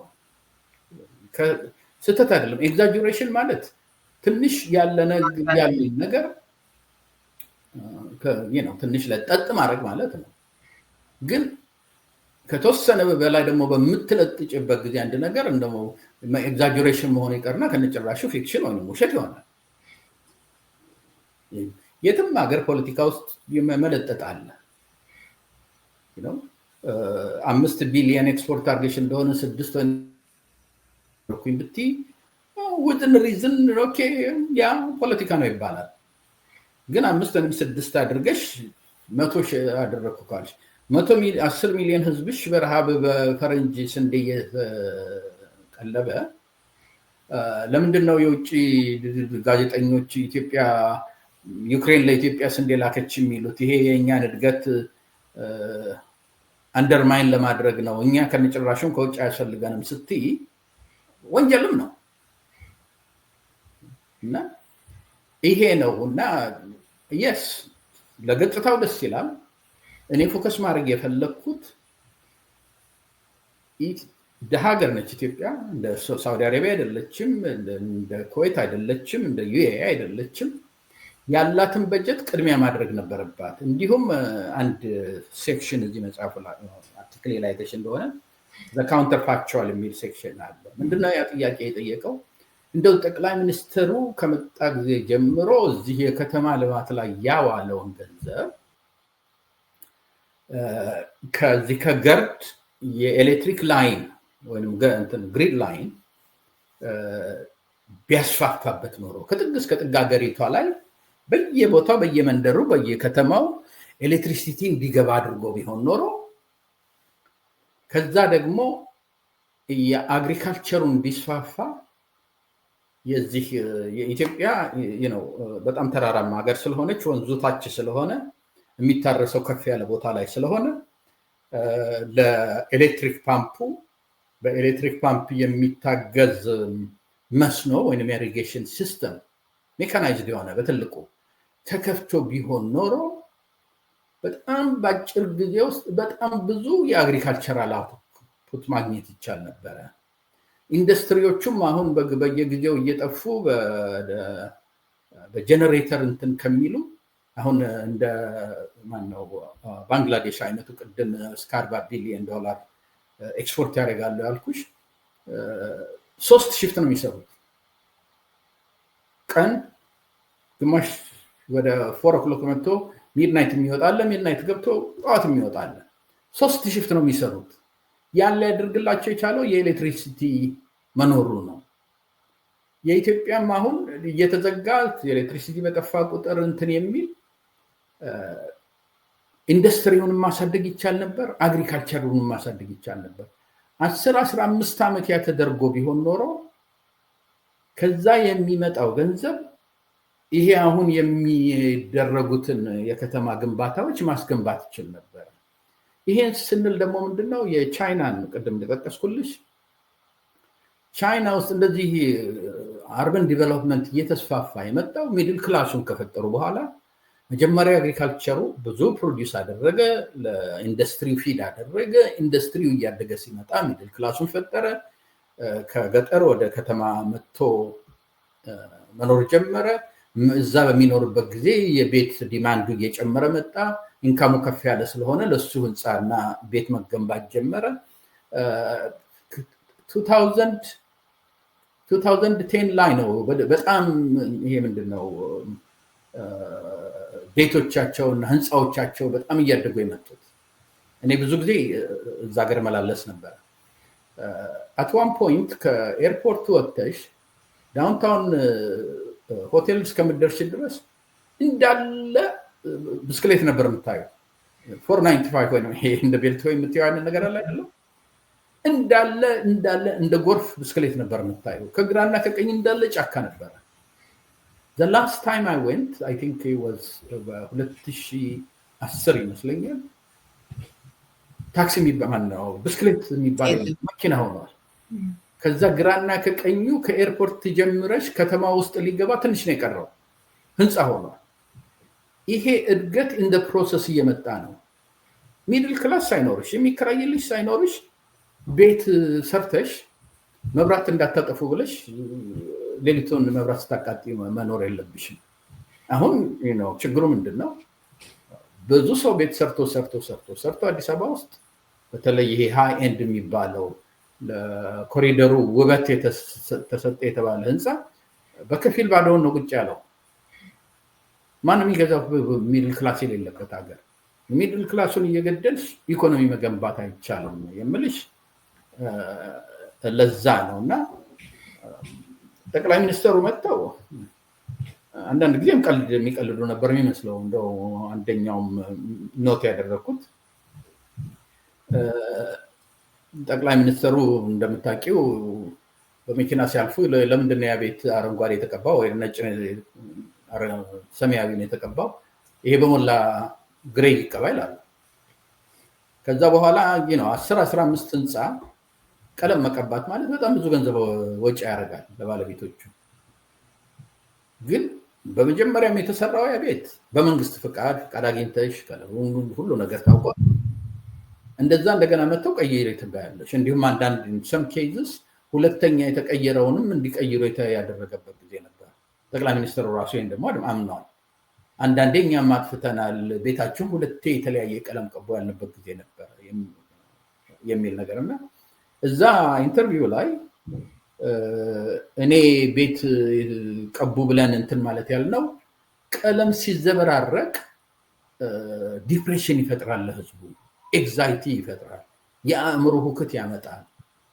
ለህዝቡ ጤንነት ብለን ነው ቀለም እንዲቀባ ያደረግነው። ቀለም ከ3 አይነት ቀለም በላይ እንዳይሆን ብለን ሰውን እንትን ያደረግነው በዛ ነው።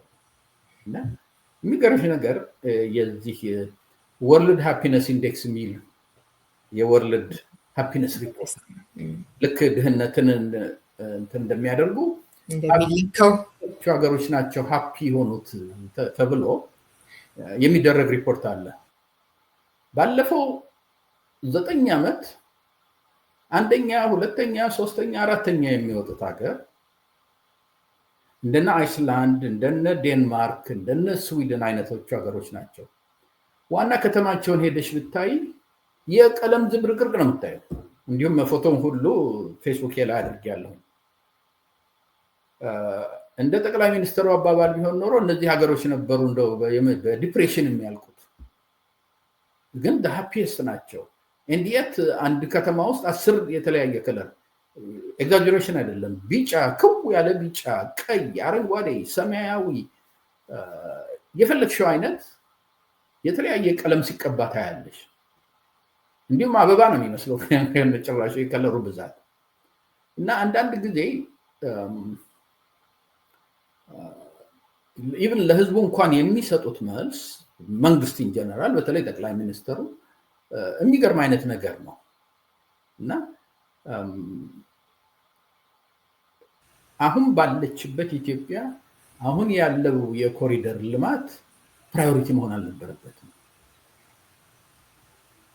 እና ወደ ኢንስቲትዩሽን እና ፖሊሲ እንግባ ያልኩሽ። ኢንስቲትዩሽን በምትይበት ጊዜ አንዱ መሰረታዊ ጥያቄ ምንድነው? የሀገሯ ኢንስቲትዩሽን በኮንስቲትዩሽኑ መመራት አለበት። ኮንስቲትዩሽኑ የሚለው ምንድነው? የአገሪቷን የኢኮኖሚ ስትራቴጂ፣ የአገሪቷን የኢኮኖሚ የባጀት ድልድል ምናምን መወሰን ያለበት ፓርላማው ነው ይላል። ጠቅላይ ሚኒስትሩ ስለኔ ምንም እንዳትጠይቁኝ ሄድ እንደማመጣ ምናምን ምንም የሚያገባቸው ነገር የለም። ይሄ ኮንስቲትዩሽኑን ይቃረናል ማለት ነው በመጀመሪያ ደረጃ። በሁለተኛ ደረጃ ደግሞ የአንድ ሀገር ኢኮኖሚ በሚወጣበት ጊዜ በስንት ክርክር መጀመሪያ ኢቭን መንግስት ጋር ከመድረሱ በፊት በኢንተሌክቹዋሎች፣ በቲንክ ታንኮች ተደርጎ በግልጽ ነው። በየአመቱ የመንግስት በጀት ይወጣል። የአሜሪካ በጀት አይተሽው እንደሆነ በታውዘንድስ ኤንድ ታውዘንድስ ኦፍ ፔጅስ ነው የሚታተመው። እሱ ለህዝቡ ቀርቦ ህዝቡ ኮሜንት አድርጎበት የሚፈልገው ማለት ነው። ፓርላማው ቀርቦ ፓርላማው ተጨቃጭቆበት ስንት ኤክስፐርት እንትን ተብሎበት በምርጫ ነው የሚደረገው። በክርክር በውሳኔ ነው።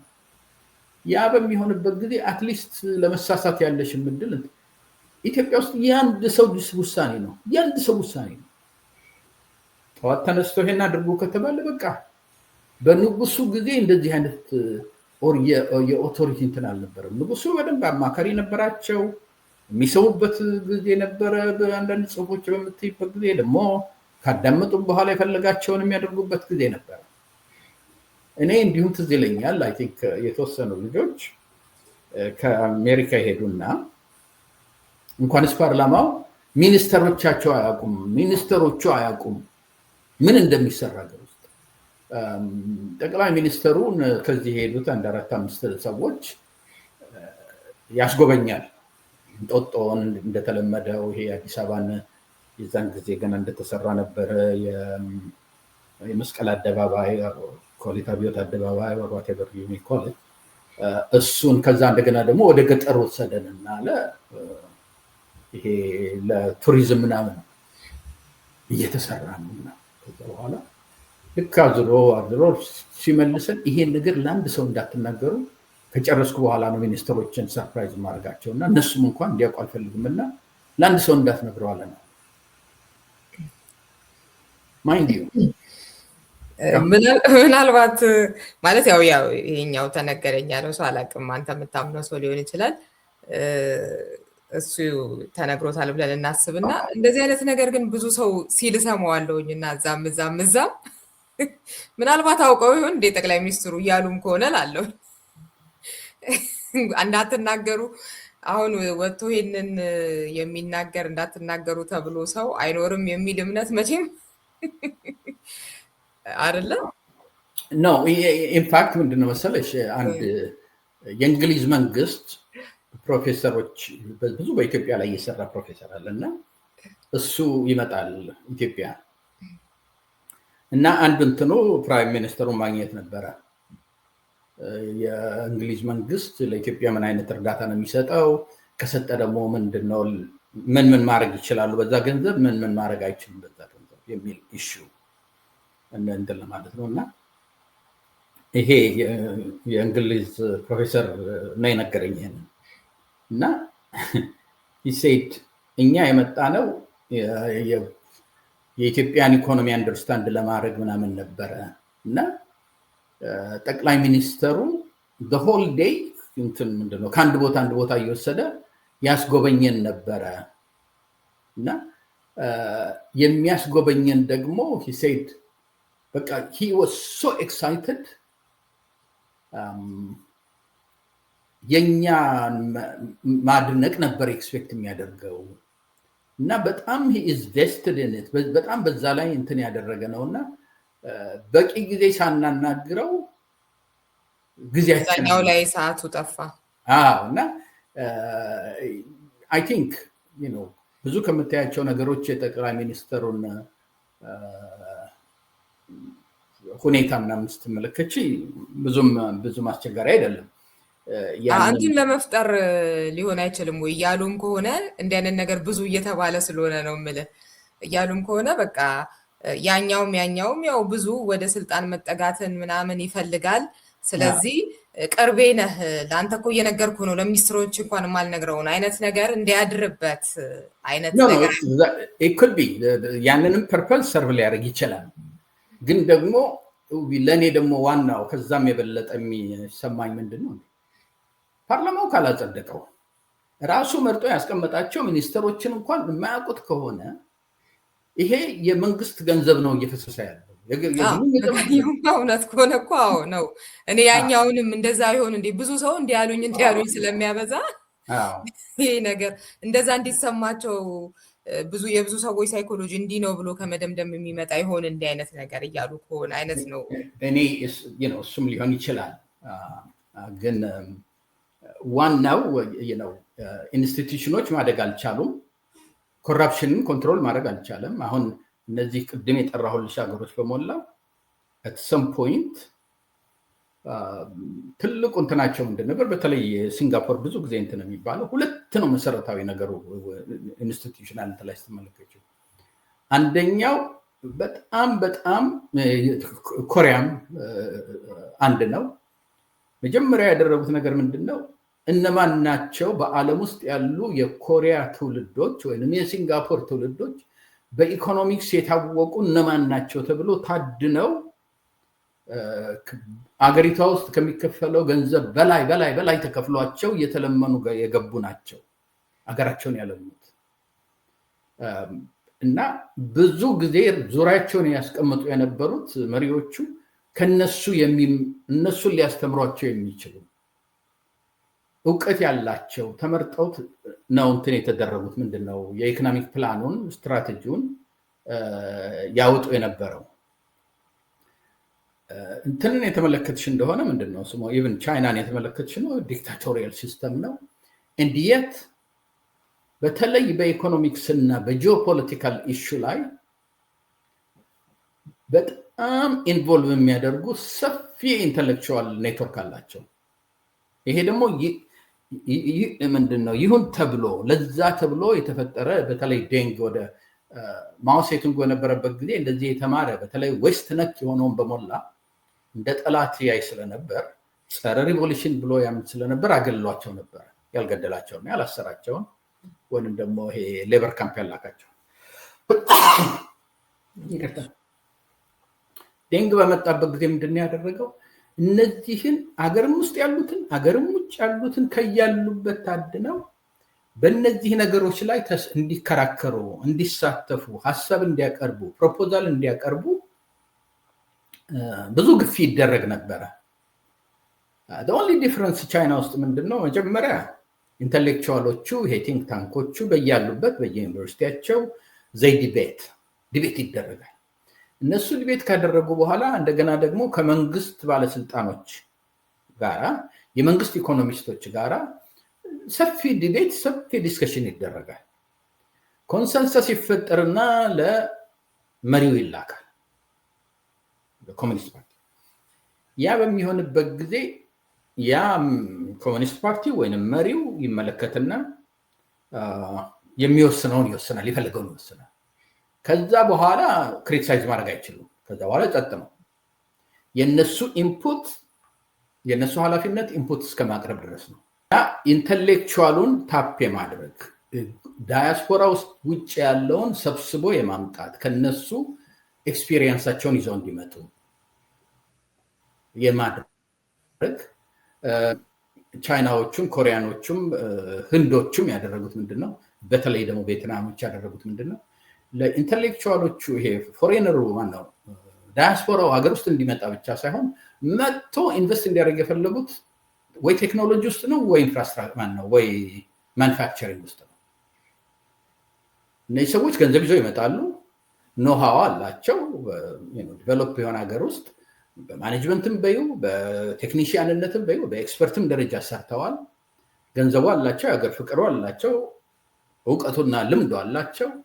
እነሱ በሚመጡበት ጊዜ ለነሱ በሚያመች ሁኔታ ሁሉ ነገር ምክንያቱም ሞር እንዲመጡ ነው ያንን እየሰሙ ተደርጎ በዛ ነበረ። የኢትዮጵያ መንግስት የተመለከተችው እንደሆነ ዳያስፖራውን የሚፈልገው መጥቶ እዚህ ኮሪደር ልማት እየተባለ የሚሰራ ውስጥ እንትን እንዲገዛ ብቻ ነው፣ አፓርትመንት ወይም ደግሞ ኮንዶሚኒየም እንዲገዛ ነው። እንደው በራሱ ብሎ ኢንቨስትመንት ውስጥ ገብቶ ማኑፋክቸሪንግ ውስጥ የገባው ቁጭ ብሎ ሲያለቅስ ነው የምታየው። አንደኛ ኢቭን ኢንፑቱን ከፍሎ ጉምሩክ ይቀመጣል 30 ቀን 40 ቀን። መንግስት እዛ ላይ ፎከስ አላደረገም፣ ለነሱ የሚመች ነገር አልሰራም።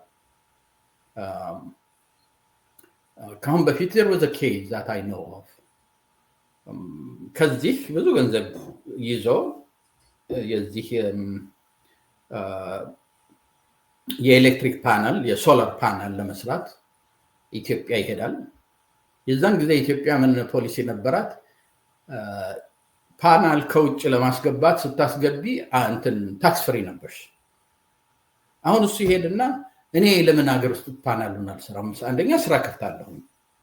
ከውጭ ማምጣት የሚያስፈልገን የተወሰነ ፓርቱን፣ ሌላውን እዚሁ ሰርተን እንሰራለን ብሎ ሄደ። በኋላ ፓርቱን ሊያስገባ ሲል አይ ፓርቱንማ ታክስ መክፈል አለብህ፣ ሙሉ ለሙሉ ብቻ ከመጣህ ነው ታክስ ማትከፍለው። ለአገሪቷ የቱ ነው የሚጠቅመው? እኔ የተወሰነውን ፓርት አንጥቼ እዚህ ሰራተኛ ቀጥሬ ሌላው ደግሞ እዚሁ ሰርተን ብናደርግ ነው ለሀገር የሚረዳው? ወይንስ ሙሉ ለሙሉ የተገዛውን በዛ ላይ ነው ሞር ምንድነው ይሄ ፎሬን ኤክስቼንጅ ማባከን ነው የሚሆነው። 2 ዓመት 3 ዓመት ሲታሽከረም እንደዚህ አይነት መንግስት የሚያመቻችልሽ ብድርን ብትይ የሚያመቻችልሽ እዛ ኮሪደር ልማት ውስጥ ሄደሽ ፎቅ ገዝተሽ እንትን ብትይ ነው። በሁለተኛ ደረጃ ደግሞ ሌሎቹ ከኢንቨስትመንት መጥተው ሀገር ውስጥ ኢንፍራስትራክቸር ወይም ቴክኖሎጂ ውስጥ ኢንቨስት ከማድረግ አልፈው ደግሞ ሌሎቹ ደግሞ የሚፈልጓቸው እውቀታቸውን ይዘው ይምጡ። ኢኮኖሚስቶች አሉ፣ ሐኪሞች አሉ፣ ኢንጂነሮች አሉ፣ የተለያየ አይነት ልምድ ያላቸው በብዙ ቦታ ላይ በብዙ ድርጅቶች ላይ የሰሩ ኮርፖሬሽን ውስጥ የመንግስት ውስጥ የአሜሪካን ምንድነው ገቨርንመንት ውስጥ ኢንተርናሽናል ድርጅት ውስጥ ብዙ የሰሩ አሉ። ያ ኖሃው ያስፈልገናል እና ይምጡ። የኢትዮጵያ መንግስት የሚፈልገው ከነጭራሹም ኖሃው የሚባል ነገር ከጠቅላይ ሚኒስትሩ ውጭ እውቀት ሊወጣ አይችልም። አሁን በ2020 ጠቅላይ ሚኒስትሩ ኢኮኖሚክ አድቫይዘሪ ካውንስል ብሎ ከተመረጡት ውስጥ እኔ አንዱም ነበርኩኝ። 5 ወር አልቆየሁኝም፣ ሪዛይን አደረኩኝ። አሁን 5 ዓመት አልፎታል። የተፈጠረው ያ ኢኮኖሚክ አድቫይዘሪ ካውንስል ፕራይም ሚኒስተሩን ለማማከር ነው። ሚኒስተር ለማማከር ምናምን አለ። የፕራይም ሚኒስተሩ ኢኮኖሚክ አድቫይዘሪ ካውንስል ተብሎ ነው ከነስሙ የተፈጠረው። እስካሁን ብዙዎቹ ከ16 ውስጥ አይ ቲንክ 7ቱ ከኔ ጋራ ሪዛይን አድርጎ ቆይቷል። የወጡትም አልተተኩም። ስቲል አሁንም ደግሞ ሪዛይን አናደርግም ብለውም ደግሞ ቁጭ ያሉት አንድ ቀን ፕራይም ሚኒስተር ወይቷቸው አያውቅም። እነዚህ ኢኮኖሚስቶች አንደኛው ከአሁን በፊት እንትን ላይ ብያለሁኝ ለኢኮኖሚክ ኖቤል ፕራይስ 2-3 ጊዜ ኖሚኔት ተደርጎ የነበረ ነው። በዛ ደረጃ በጣም የታወቀ ኢትዮጵያዊ ነው። አገርም ውስጥ ያሉ ትልልቅ ማክሮ ኢኮኖሚስቶች ብዙ የአፍሪካን ሀገሮችን የሚያማክሩ እዛው ሀገር ውስጥ ያሉ ኢኮኖሚስቶች አሉ። እነሱም ነበሩበት። አንድ ቀን ጠቅላይ ሚኒስትሩን አግኝተው አያውቁም። የዳያስፖራውንም አልተጠቀሙበትም። ሲጠቀሙበት ደግሞ እንዲሁም አቢዩዝ ነው የተደረገው። ዳያስፖራው ለምንድነው አቢዩዝ ተደረገ የምልሽ እየተዘረፈ ነው ያለው። ሪሊ የጋቨርንመንት ቴፍት ብዬ ነው እንዲምንትነው የወረቀቴ ላይ ጻፍኩት እና ያንንም በምሳሌ ሳቀርብ አንድ ሰው በ2019 የ2 ሚሊዮን ብር ኮንዶሚኒየም ገዝቶ ከነበረ የዛን ጊዜ በብላክ ማርኬት ገዝቶት ከሆነ ያ 2 ሚሊዮን ብር አይ ቲንክ በ37 ብር ገደማ ምናምን ይመነዘራል። እንደዛ አድርጎ ነው የገዛው። አሁን በ2026 ልሽጠው ብትይና ወይ ልጆችሽን ለማስተማሪያ ወይ ለጡረታሽ ወይ ደግሞ አይ እዚህ አሜሪካን ጥቼ ኢንቨስት አደርግበታለሁ ብለሽ ዛሬ ብትሸጪውና እንደው ሲያድግ ጥሩ አድጓል ብለን 8 ሚሊዮን ደርሷል እንበል ያ ቤት ዛሬ 8 ሚሊዮን ብር ብትሸጪው መጀመሪያ ታክስ 36% መንግስት ያነሳልሻል።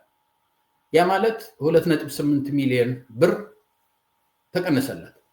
5 ምናምን ሚሊዮን ይቀርሻል። እሱን $155 ስትመነዝሪው ማነው ብር ስትመነዝሪው የዛሬ 2019 ከከፈልሽው 40% ተቀንሶ ነው እጅሽ ላይ የሚገባው 39% ኤግዛክት። ስለዚህ ከስረሻል ማለት ነው። ይሄ ደግሞ ኪሳራ የመጣው ዝም ብሎ አይደለም፣ ከሁለት ምንጭ ነው። አንደኛው ከዶላር ምንድነው ብርን ዲቫልዩ አድርጎ ነው መንግስት። ሁለተኛው ኢንፍሌሽን ፈጥሮ ነው። ኢንፍሌሽኑ ፑር ፖሊሲ ነው፣ ወይንም ደግሞ ኢንፍሌሽን ማለት ያው ታክስ ነው ለመንግስት የሚጠቀምበት እያተመ። ሁለተኛው ይሄ አሁን የፎሬን ኤክስቼንጅ እንትን የተባለ ነው።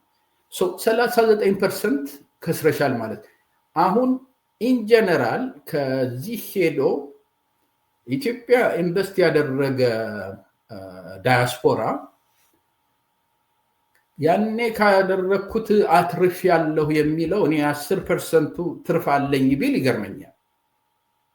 ምክንያቱም አንለስ በዚህ በፖለቲካ ከመንግስት ጋር አብሮ ተመሳጥሮ የተለያየ ድል ተፈጥሮለት የተለያየ ከሌላው ከሚያገኘው የተሻለ ኢንትረስት ሬት ተሰጥቶት ምናምን ያለ ካለ ያ የተለየ ነው። አለበለዚያ ግን በብዛት ሄደው እንዳለ ከስሯል። on the other hand የዛሬ በ2019 ያንን ገንዘብሽን ስታንዳርድ ኤንድ ፑር የሚል የአሜሪካን ኢንቨስትመንት ውስጥ ከተሽ ቢሆን ኖሮ ያስቀመጥሽውን እጥፍ ትርፍ ይኖርሽ ነበር እና ዳያስፖራውን ለእድገትም አልተጠቀመበትም፣ ዳያስፖራውም ትርፍ አላገኘበትም። እነዚህ ነገሮች ናቸው ኢትዮጵያን ከነዚህ በጥሩ መንገድ ሄዱ አደጉ ከምትያቸው ጋር ስታነጻጽሪው በፊሎሶፊ ደረጃም በፖሊሲም ደረጃ ተቃራኒው ነው እየሰራን ያለ ነው። ዳያስፖራንም ኢንቮልቭ በማድረግ ደረጃ ተቃራኒው ነው እየሰራን ያለ ነውና እነዚህ ነገሮች እየፈጠሩት የኢኮኖሚው ላይ ተጽዕኖ አለ። እነዚህ ፎልት ላይን የምንላቸው ወይንም ደግሞ ስስ ምንድነው ብልት የኢኮኖሚው የምንላቸው አንዱ ለምሳሌ አሁን በዚህ ጦርነት አሁን ባለው ጦርነት ቤንዚን እየተወደደ ነው።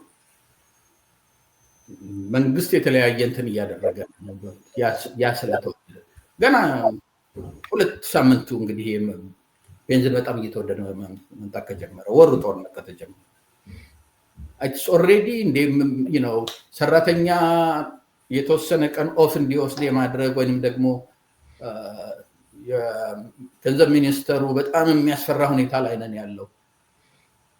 ገንዘባችን ይሄ ፎሬን ኤክስቼንጅ ፖሊሲ ከወጣ 2 ዓመት አለፈው።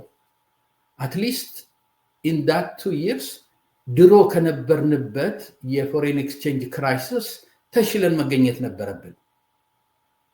የዛን ጊዜ ለአንድ ወር ተኩል የሚሆን ከውጭ ልናስገባ የምንችልበት ያህል ገንዘብ ዶላር መንግስት እጅ ላይ ይኖር ነበር። አሁን after 2 years you would think maybe 4 ወር 5 ወር እንኳን የሚያንገዳግደን ይኖረናል ብለሽ መገመት ትችያለሽ። እንደው ኢኮኖሚው አደገ ተመነደገ ኤክስፖርታችን እንዲሆነ ይሄን ያህል ገንዘብ ከውጭ እየፈሰሰ ነው የሚባልበት ሀገር ውስጥ ያለው ክራይሲስ አሁን የፎሬን ኤክስቼንጅ ክራይሲሱ የሚፈጥረው ነገር በጣም ከባድ ነው የሚሆነው። ሌላው ደግሞ ይሄ አሁን አንዱ ሌላው ስምንቲው ኢኮኖሚው እያደገ ያለው በዚህ በኮሪደር ዲቨሎፕመንት ነው አይደል? ቤት መሸጥ እያቃታቸው ስለሆነ በጣም ችግር እየሆነ ስለሆነ የቤት ምንድነው ይሄ ዲማንድ በጣም ቢወርድ ኪሳራ ቢገባ የሪል ስቴት ኢንቨስትመንት ማለት ነው እንዳለ ይዞት ገደል የሚገባው የባንኪንግ ሲስተሙን ነው። ምክንያቱም ባንኪንግ ሲስተሙ በጣም ብዙ አበድሯል። ሃውሲንግ ኢንዱስትሪው ኮላፕስ አደረገ ማለት ነገ ባንኪንግ ኢንዱስትሪው ኮላፕስ ያደርጋል፣ ኦር ደግሞ በጣም ስትሬስፉል የሆነ ሲቹዌሽን ውስጥ ይገባል። ቤንዚን ዋጋ ከተወደደ ኢንፍሌሽን የበለጠ እየመጣ ይመጣል፣ ትራንስፖርቴሽን ችግር እየሆነ ይመጣል፣ ኢኮኖሚው እየተጎዳ ይመጣል። ያ እንዳለ ሆኖ እንደገና ደግሞ የዚህ የቤት እንትን አብሮ ከወደቀ እነዚህ አንዱን የሚደግፍበት ወይም ምንድነው አንዱን የላይት የበለጠ ተጽዕኖ ጫና እየፈጠረ በሚመጣበት ጊዜ ኢኮኖሚው ያንን ሊቋቋም የሚችልበት ደረጃ ላይ አይደለም ነው። እንግዲህ ይሄ ነው የጽሁፌ እንደው ለማጠቃለል ያህል። እሺ በጣም ነው የማመሰግነው። ያው መቆየት የምትችልበትን ሰዓት ስለነገርከኝ ነው እንጂ ሌሎችም በርካታ ጉዳዮች አሉ። አንብቡት ማለት ፈልጋለሁ። አድማጮቻችንን ያልተነሱ በውይይታችን ወቅት ነጥቦችን ታገኙበታላችሁ። የኢትዮጵያ ተግዳሮቶች ከፍተኛ ናቸው፣ ግን ደግሞ መፍትሄ የሌላቸው አይደሉም ብለህ የምታስቀምጣቸው የተለያዩ ነጥቦች አሉ። አሁንም ከጠቀስካቸው ከችግሮቹ ወደ መፍትሄዎቹ መውሰድ የሚቻልበት ለምሳሌ ህገ መንግስቱን ወደ ቦታው መመለስ ማለትም ከውሳኔ ሰጭነት አንጻር አንድ ሰው ብቻ ፈላጭ ቆራጭ የማይሆንበት አይነት ያው ፓርላማው መወሰን ያለበት ጉዳይ ላይ ፓርላማው የሚወስንበት እንዲህ እያደረክ የገለጽከው ከካድሬ መር ወደ ኤክስፐርት መር ፖሊሲ ሜኪንግ የሚሄድን የጉቦን ባህል መዋጋት እና ሌሎችንም አንስተሃል። መፍትሄዎችም የቀረቡበት ጽሁፍ ነው የሚለውን ለመጠቆም ነው። ሳንጨርስ ግን ሳልል ባላልፈው የምትለው ነጥብ ካለ ይቻላል። እንግዲህ እንዳልኩሽ የኔ ፍላጎት ምንድን ነው፣ የት ላይ ነው ዴንጀር ፖይንቶቹ ወይንም ደግሞ እነዚህ አገሪቷን ለችግር ሊፈጥሩ የሚችሉ ኢኮኖሚውን ለችግር ውስጥ ሊፈቱ የሚችሉ የት ጋ ነው ስስ ብልት ወይም ፎልት ላይኖቹ የት ጋ ናቸው ያሉት? አገሪቷን ኢኮኖሚውን የሚቆምባቸው መሰረቶች ወይም ደግሞ እነዚህ ፒላርስ ምሰሶዎች ጠንካራ ናቸው ወይ ወይስ ጉዳት ላይ ናቸው ያሉት? እነዚህም በሞላ በምትመለከችበት ጊዜ ኢኮኖሚ በጣም ችግር ላይ ነው ያለው። ብዙ ሰው አሁን በፖለቲካው ነው ኢትዮጵያን ምንድነው ዴንጀር ላይ ያለው። እኔ ሪሊ ፖለቲካው ላይ ዴንጀር አይታየኝም። ዴንጀሩ ሊመጣ የሚችለው ኢኮኖሚው ኮላፕስ ካደረገ ነው። ኢኮኖሚው ኮላፕስ ሲያደርግ ደግሞ ብዙ ምድል አይሰጥሽም። ፖለቲካው ኮላፕስ ሲያደርግ ወይ ትደራደሪያለሽ፣ መንገድ መፍጠር ይቻላል። ሁሉም በጣም የሚያስፈራ ደረጃ ላይ በሚደርሱበት ጊዜ ወይ ወደ ጠረጴዛ ጋር ይሄዳሉ ወይ የውጭ ኃይሎችን ኢንተርቪው ያደርጋሉ። ኢኮኖሚው ኮላፕስ ካደረገ በኋላ ግን እንደገና ተመልሶ ለማንሰራራት ምክክር ወይም ደግሞ እርቅ እና አንድ ጠረጴዛ ላይ መምጣት አይደለም። በጣም ችግር ነው የሚሆነው መልሶ ኢኮኖሚውን እንደገና ለማነቃነቅ። ይሄንን አይናችን እያየ እንዴት ዝም እንላለን?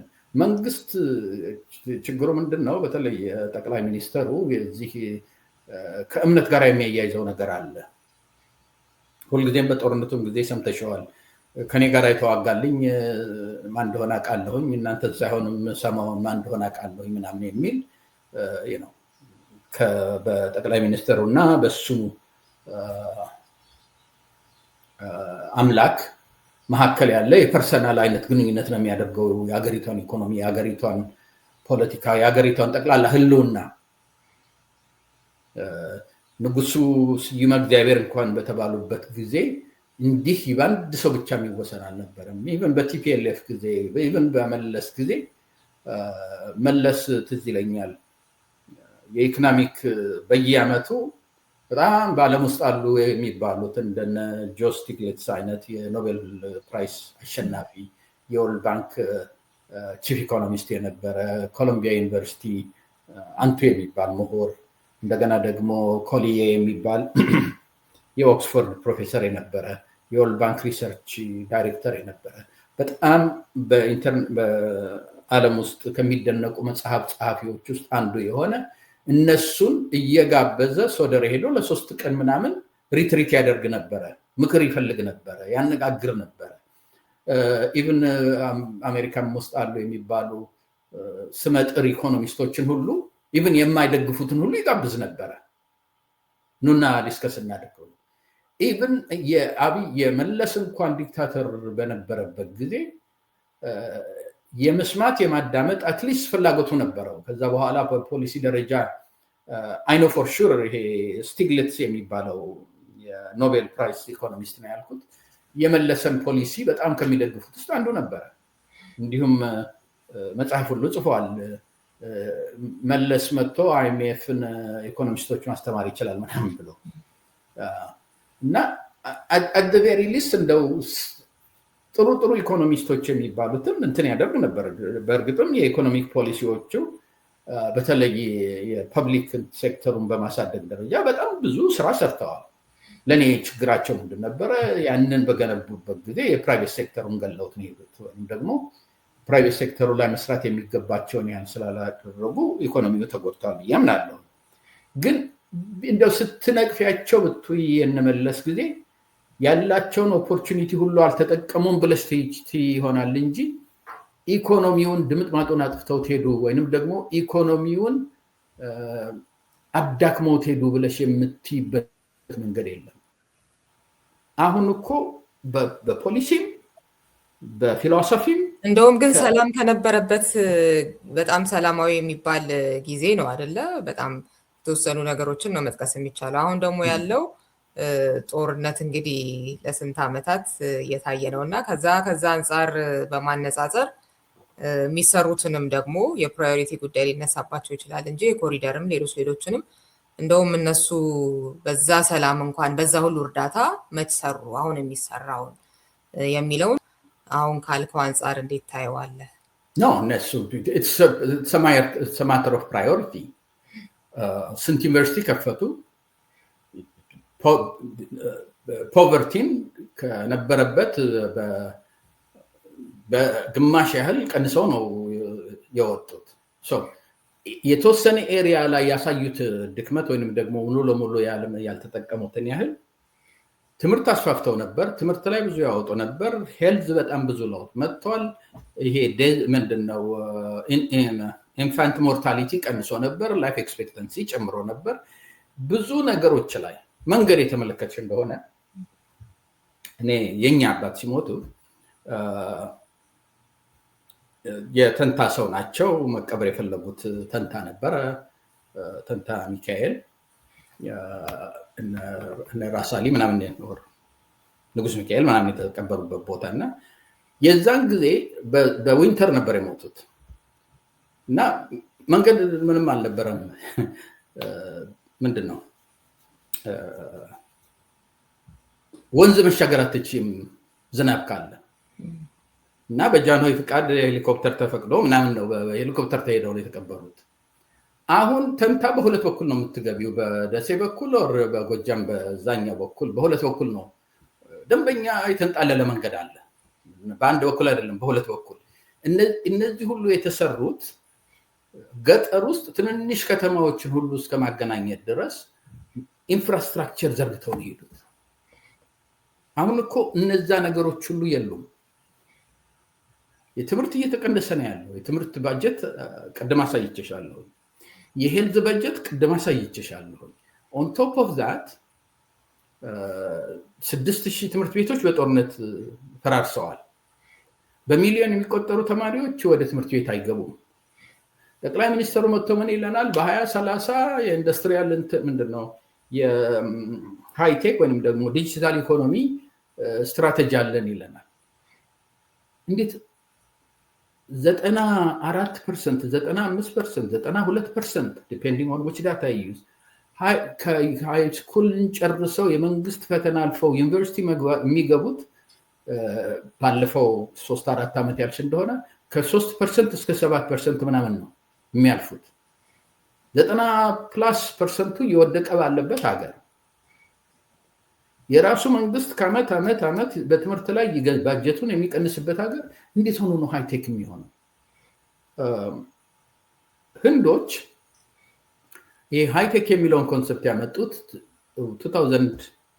1970s ሲሪየስሊ ፖሊሲ ሁሉ ማውጣት የጀመሩት early 1980s አድቫንስ ማድረግ የጀመሩት በ1991 ነው። ትልቅ የኢኮኖሚክ ክራይሲስ ደርሶባቸው ያንንም ለመወጣት ሲሉ ማለት ነው።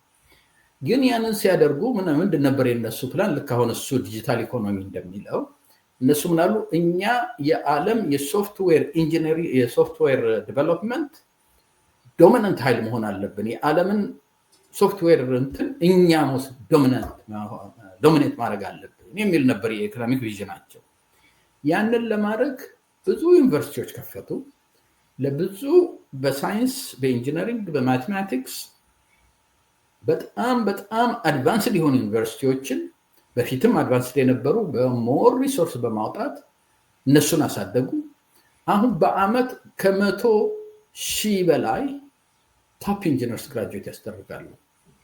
በዓለም ውስጥ አሉ የሚባሉ 30 ዩኒቨርሲቲዎች በቴክኖሎጂ እነ ኤምአይቲ እነ ካልቴክ ምናምን የምትያቸው እዚህ ሀገር በዓለም ውስጥ ራንክ ሲደረጉ ህንድ ሁለት ወይንም ሶስት አላት in the top 30 in the top 100 አራት ወይንም አምስት ዩኒቨርሲቲዎች አሏት በሳይንስ ላይ ብቻ። ይሄን ያደረጉት በጣም ብዙ ገንዘብ ትምህርት ላይ ያፈሱ ነበረ። ቪዥናችን ቴክኖሎጂ ከሆነ ቪዥናችን ኢንጂነሪንግ ምንድነው ሶፍትዌር ዴቨሎፕመንት ከሆነ ብዙ ኢንጂነር ብዙ ኮምፒውተር ሳይንስ ምናምን ያስፈልገናል የሚለው እሱ ማድረግ ብቻ አይደለም። ከዛ በኋላ ማአት ገንዘብ አፈሰሱ። ከውጭ መጣችሁ እዚህ ሶፍትዌር ኢንጂነሪንግ ዴቨሎፕመንት መክፈት የምትችሉ ከሆነ እዚህም ሀገር ያላችሁት እነ ታታ እና ምናምን የመሳሰላችሁት እነ ኢንፎሲስ የመሳሰላችሁት እነሱ በጣም ብዙ ገንዘብ ተሰጣቸው። ፖሊሲ ሁሉ ወጣላቸው እንዲያድጉ ለመርዳት። ዛሬ የት ናቸው ያሉት? እንዳሉት የሶፍትዌር ኢንዱስትሪውን ዶሚኔት አድርገዋል። ጀርመን ሂጂ ኢቭን ናው ሞር ኤንድ ሞር ናው ጃፓን ብትሄጂ ዲቨሎፐሩ እንዳለ ህንድ ነው። አሜሪካን ታውቂዋለሽ። የኛ መንግስት የትምህርት ባጀት እየቀነሰ ከዩኒቨርሲቲዎቻችን ሁሉ ውስጥ አንድ ዩኒቨርሲቲ ነው በዓለም ውስጥ ራንክ የተደረገው። አዲስ አበባ ዩኒቨርሲቲ ነው። ራንክ የተደረገው ደግሞ in the top 30 in the top 100 አይደለም። ከ700 እስከ 800 እኛ ነው በዛ በባንድ በዛ ሬንጅ ውስጥ ነው የተደለደለው። ትምህርት ቤት ይፈርሳል ያለው በሚሊዮን የሚቆጠሩ ትምህርት ቤት አይሄዱ። የትምህርት ቤት በጅሽን እንትንት ያለሽ 94% of your high school cannot even meet the minimum standard to go to college, and you're talking about ምንድነው ዲጂታል ዩኒቨርሲቲ። ሰውየው ዲሉዥን ነው። ይሄ የኢኮኖሚክ ስትራቴጂ አይደለም። ይሄ የኢኮኖሚክ ፕላን አይደለም። እና እነዚህ ነገሮች ናቸው እንደው ለኛ ሐሳብ የሚሆኑና ይሄንን አሁን ለማስተካከል እንዳልሽው አይ ቲንክ አንድ ሁለት ገጽ የሚሆን ችግሩን ከማብራራት አለፌ ሶሉሽኑ ደግሞ እነዚህ ናቸው የሚል ነው። አትሊስት ለማነጋገሪያ ይሆናል ነብል ነው የሚል ነው ምኞቴ ያወራ አትሊስት የነበረው። ግን እንደምታውቂው የኢትዮጵያ ኢንተሌክቹዋል ስንቁል ነው ማለት ምንድነው እንደነዚህ አይነት ነገሮች ላይ ፎከስ አይደረግም። አሁን ስለ ግዕዝ ብጽፍ ኖሮ ግዕዝ እኮ እንደው የዓለም እንደዚህ መደረጊያ ነው ሳይንስ ነው አትቶ ብልኖረው በቃ እንደው ለምን ኮንፈረንስ አናዘጋጅም የሚለው ይበዛ ነበር። ወይንም እንደው አክሱም እንደዚህ ተደርጎ እንደዚህ አድርገን ኢትዮጵያ ገናና ሆነን ምናምን ብቲ የት ነበር የምትዩ ምሁር ሁሉ እንደው በቃ ቦታ ካልተሰጠኝ አካቱ ዘራፍ ይላል። ጥሩ ናቸው እነዛም። ግን እንደተባለው ልክ ጠቅላይ ሚኒስትሩ ላይ ፕራዮሪቲ እየተባለ እንደሚነሳው የትኛው ነው ፕራዮሪቲ ሲባል አሁን ይሄ ትልቅ አደጋ ውስጥ ነን ያለ ነው። ከኢኮኖሚ አንጻር ልንነጋገር ይገባል እዚህ ጉዳይ ላይ። ግን ትኩረት የተሰጠው ነው ወይ እንዳልከው በፍጹም አይደለም። አሁንም እንግዲህ ጥሪ ማቅረብ እፈልጋለሁኝ በዶክተር ዮናስ ብሩ በኩል ፈቃደኛ ነው ኢኮኖሚስቶች ከዚህ የተለየ ሀሳብ አለን የምትሉ ክፍት ነው መድረኩ ለመወያየት ለመከራከር የሚለውን በዛው ልጠቁም። እሱ ነው እንግዲህ ይሄ የኢትዮጵያ ኢንተሌክቹዋል ላይ ብዙ እንትን ብየዋለሁ። ብዙ ሰው አይወደውም። ግን መሰረታዊ የሆነው ትልቁ ችግራችን እዚህም የደረስንበት የኢትዮጵያ ኢንተሌክቹዋል የኢንተሌክቹዋል ካልቸር የለውም። ብዙ ተማሪ የምትዩ በኢኮኖሚክስ አንቱ የሚባለው አሜሪካና ዩሮፕ ውስጥ የዩኒቨርሲቲ ውስጥ የኢኮኖሚክስ ዲፓርትመንት ቸር ነው የሚባለው ወይ ሁለት ወይንም ሶስት መስመር ይሄ ሰው የሀገር ላይ ፈርስ ነው ምናምን ይልና ይወረውራል እንጂ አልፎ አልፎ የሚጽፍም እንደዚህ ሲኖር አንዱ እንኳን በአንደኛው ላይ ኮመንት ማድረግ በዛኛው ላይ ቢልድ አድርጎ ፕሮፌሰር መሳይም በዚህ ሲበሳጭ አውቃለሁኝ እንደዚህ አይደረግም እያለ እና በዛ ላይ ቢልድ የሚያደርግ አይ እዚህ ላይ ያልከው ትክክል አይደለም፣ ይሄን ያልከው እስማማለሁ፣ ይሄ ነበር መሆን ያለበት፣ ኦኬ ለምን ኮንፈረንስ አናዘጋጅም፣ ለምን ዲስከሽን አይፈጠርም፣ ለምን ብዙ የኢትዮጵያን ኢኮኖሚስቶች ተሰብስበው አንድ ድምጽ ላይ ይሄ ነገር አስጊ ሁኔታ ላይ ነው ያለው፣ እኛ ኢኮኖሚ ላይ ፎከስ እናደርግ፣ መውደቂያችን መፍረሻችን ኢኮኖሚው ሊሆን ይችላል፣ እስቲ እንነጋገርበት አይልሽም። ይሄ የኢትዮጵያ